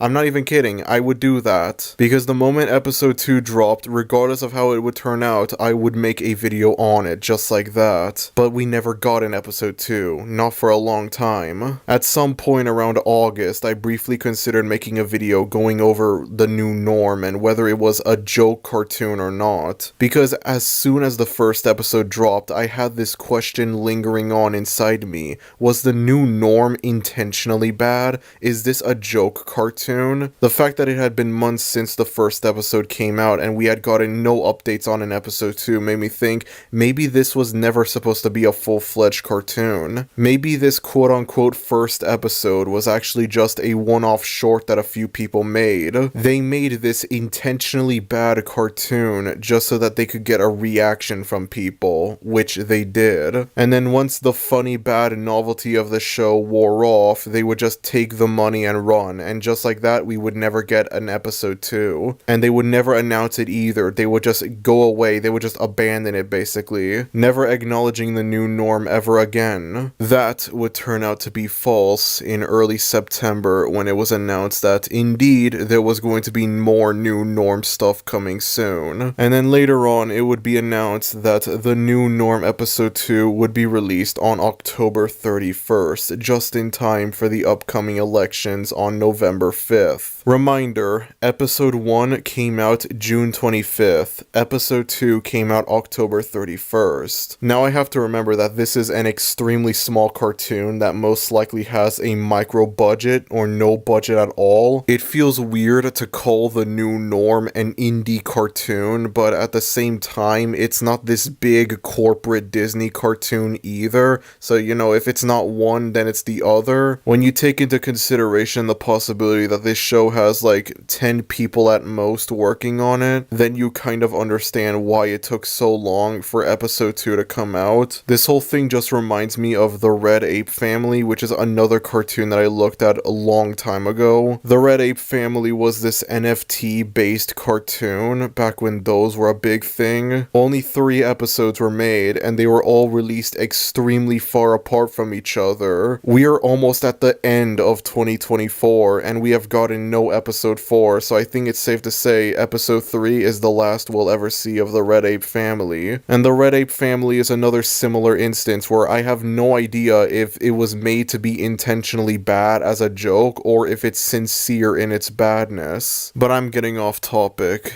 Episode 2 of the new norm has finally been released and I'm just gonna say, holy shit.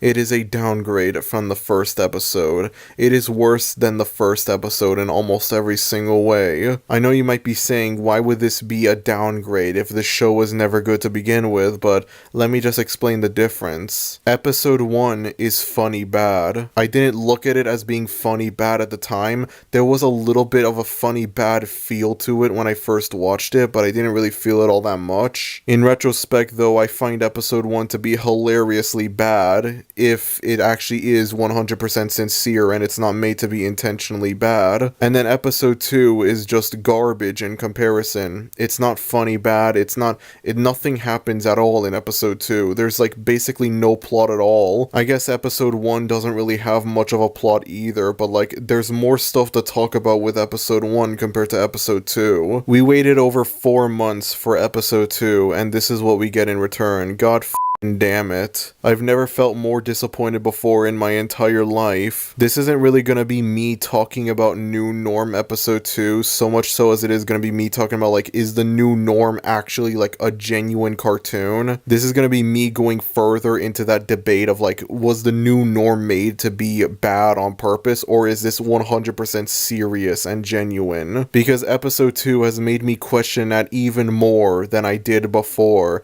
To be honest, I kinda saw this coming. Episode 1 was funny bad, but it just had this novelty feel to it, where it's like, there was no way they could replicate this for episode 2. That's the thing with memes. A lot of them just come and go, and that's it. On rare occasions, you get a meme that will just never die, but the New Norm was not going to be one of those memes. Eventually, the funny bad novelty of the first episode would just wear off, and then no one cares anymore about your show. Assuming both both episodes were made with serious intentions. If this came out much closer to episode 1, then it would be a different story maybe, but this came out over 4 months later. By that point, the novelty of the first episode just kind of went away. I don't even think there's any way for episode 2 to win, to be honest. If episode 2 tried to replicate the same novelty feel of episode 1, then it wouldn't be as funny, because you're just doing the same exact jokes again a second time, and it's not as funny. What the episode does instead is not have any of the novelty that the first episode had, but then that makes it disappointing, because it's like, what's the point? We waited over 4 months for this, and it's not even ironically bad, it's not even funny bad. There's quite literally no way for episode 2 to win. So let's talk about it, shall we? If you enjoyed this video, then be sure to like, and if you're new to the channel, maybe consider subscribing, as it would be greatly appreciated.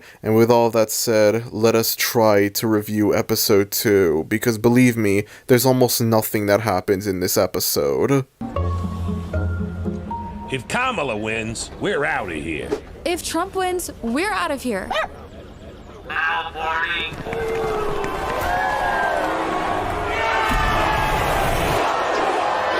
Bro, how the hell were they able to make Elon Musk even uglier in this episode than in the first episode? Like, how were they able to do that? Why does bro look like a supervillain now, like he's planning to take over the world? I know Elon Musk is a terrible person and he's done an awful job at running Twitter. I can verify both of those things from personal experience. But this is something that's supposed to be in support of Elon. This is supposed to be a pro-Elon cartoon. So it makes no sense for him to look like a villain in this. And then of course you also have the giga-chatification of Donald Trump over here. That's a sentence that I just said, which I feel is a lot more self-explanatory in comparison, so there's not really much for me to say about it.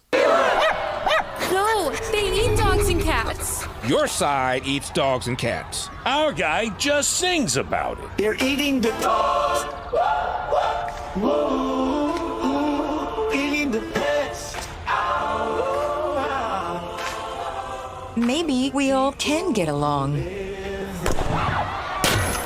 There, on the sloped roof.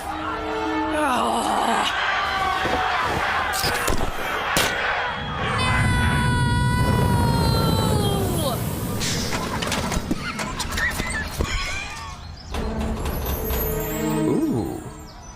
Ha! A DEI hire. Guys, what the f is DEI? I keep seeing anti-woke weirdos bring it up, and I have no idea what it is or where it came from. I have no idea why seemingly every single anti-woke person decided to make it a new buzzword. It's the same thing with Sweet Baby. I keep getting videos recommended to me against my will that are like, oh, Sweet Baby is ruining gaming and whatever, Sweet Baby is making video games woke, and I'm just like, what the f is Sweet Baby? Is that a developer? What games do they make? I don't get it. Yes, there are a lot of genuine issues within the game industry right now, but I don't think Sweet Baby, whatever the hell that is one of them. Whatever Sweet Baby is, I'm just gonna ask one question. Will it affect GTA 6 in any way, shape, or form? If not, then I don't care about it at all. Sweet Baby is none of my business. Even then, I don't even get what the pun is supposed to be. What's the joke? A DEI Aya? What the f does that mean? I wasn't expecting high-class, top-tier humor from a show that has non-binary studies as its best joke, but still. I wonder what this button does.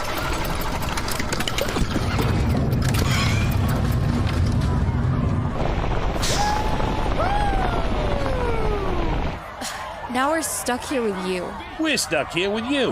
And they, them. Communist, homophobe, hater, xenophobe. My plan worked. They're destroying each other.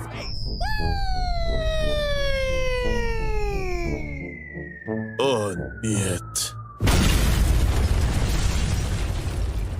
What do we do now? Loot? I need a beer. Wait, where's our dog? They're eating the dogs.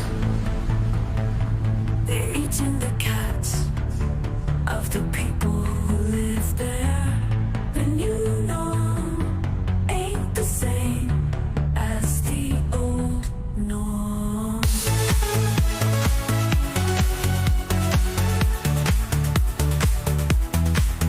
I love how you can very easily tell that this song was made with AI, which only makes me scared at the possibility that the first episode's theme song was made with AI as well. Yo, ever since I made the first video on this show, I have had the theme song for this thing stuck in my head. It's like this really country butt rock song, and it just gets stuck in my head. Like randomly I find myself humming it, I find myself thinking of it. It gets stuck in my head real easily, even though it's garbage. For the love of God, please don't tell me episode 1's theme song was made with AI as well. I've already felt enough betrayal right now. I don't need even more betrayal. The new norm ain't the same as the old norm. Everything's changing and I don't know when.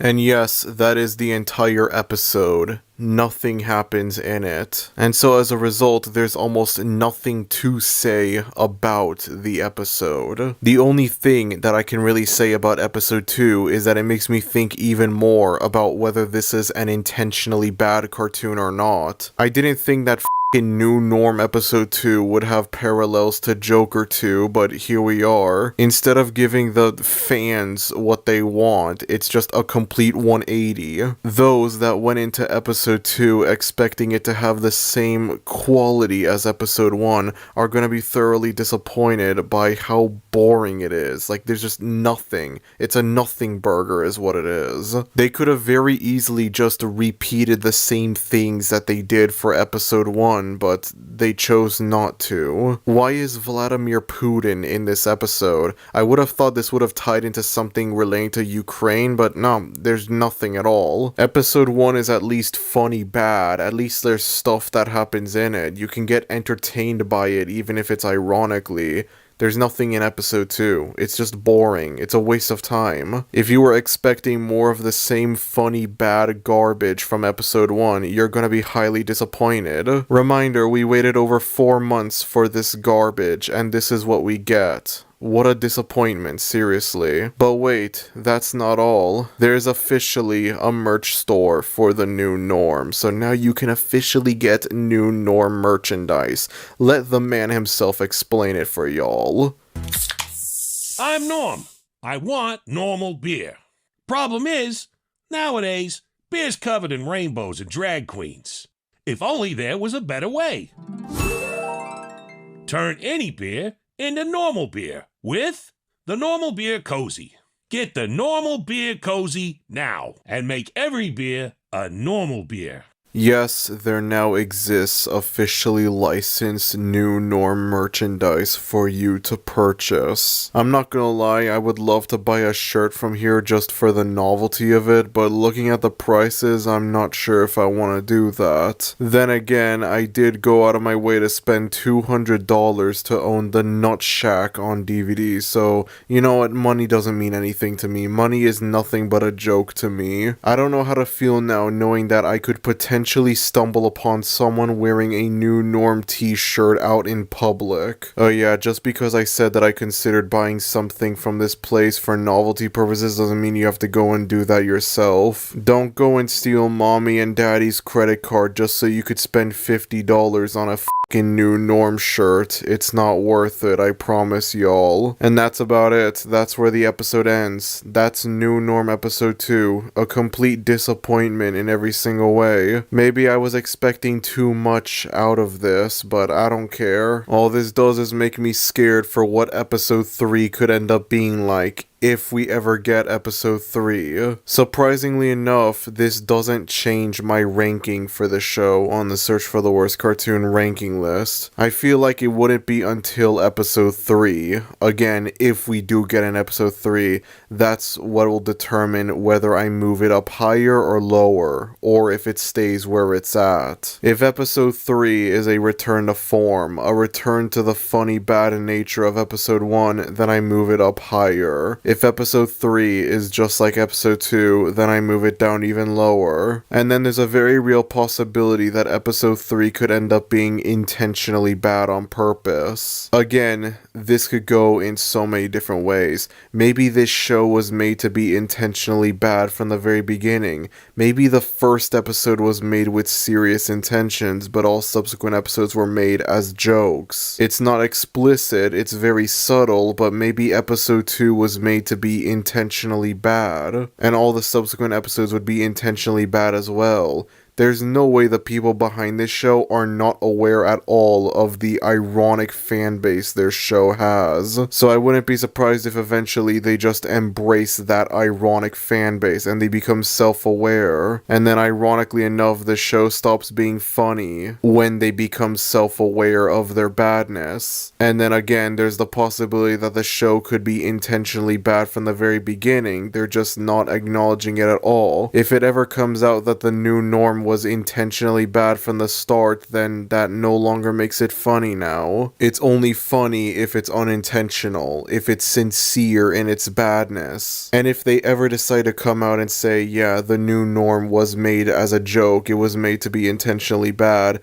you still have that trust issue inside of you. Are they being sincere about the show being intentionally bad, or is this just damage control? It's all just a confusing mess, that's what it is. I spent 20 minutes on the previous New Norm video talking about how I hate the Disney Renaissance for nothing. I voiced an opinion that for sure lost me a lot of credibility within the animation community for nothing. I hope you're happy now, Norm, you f***ing bastard. After everything we've done together, this is how you treat me back in return? Never meet your heroes, kids. Never meet your heroes. If Mr. Bertram Season 2 ends up being the same thing, then I don't know what I'm gonna do with my life. Stay strong, Bertram bros. Stay strong. There's no way our other goat could let us down. Surely he cannot. Anyways, that's about it. If you enjoyed this video, then be sure to like, and if you're new to the channel, maybe consider subscribing, as it would be greatly appreciated. Thank you everyone for watching this video, and I'll see you all next time. Adios.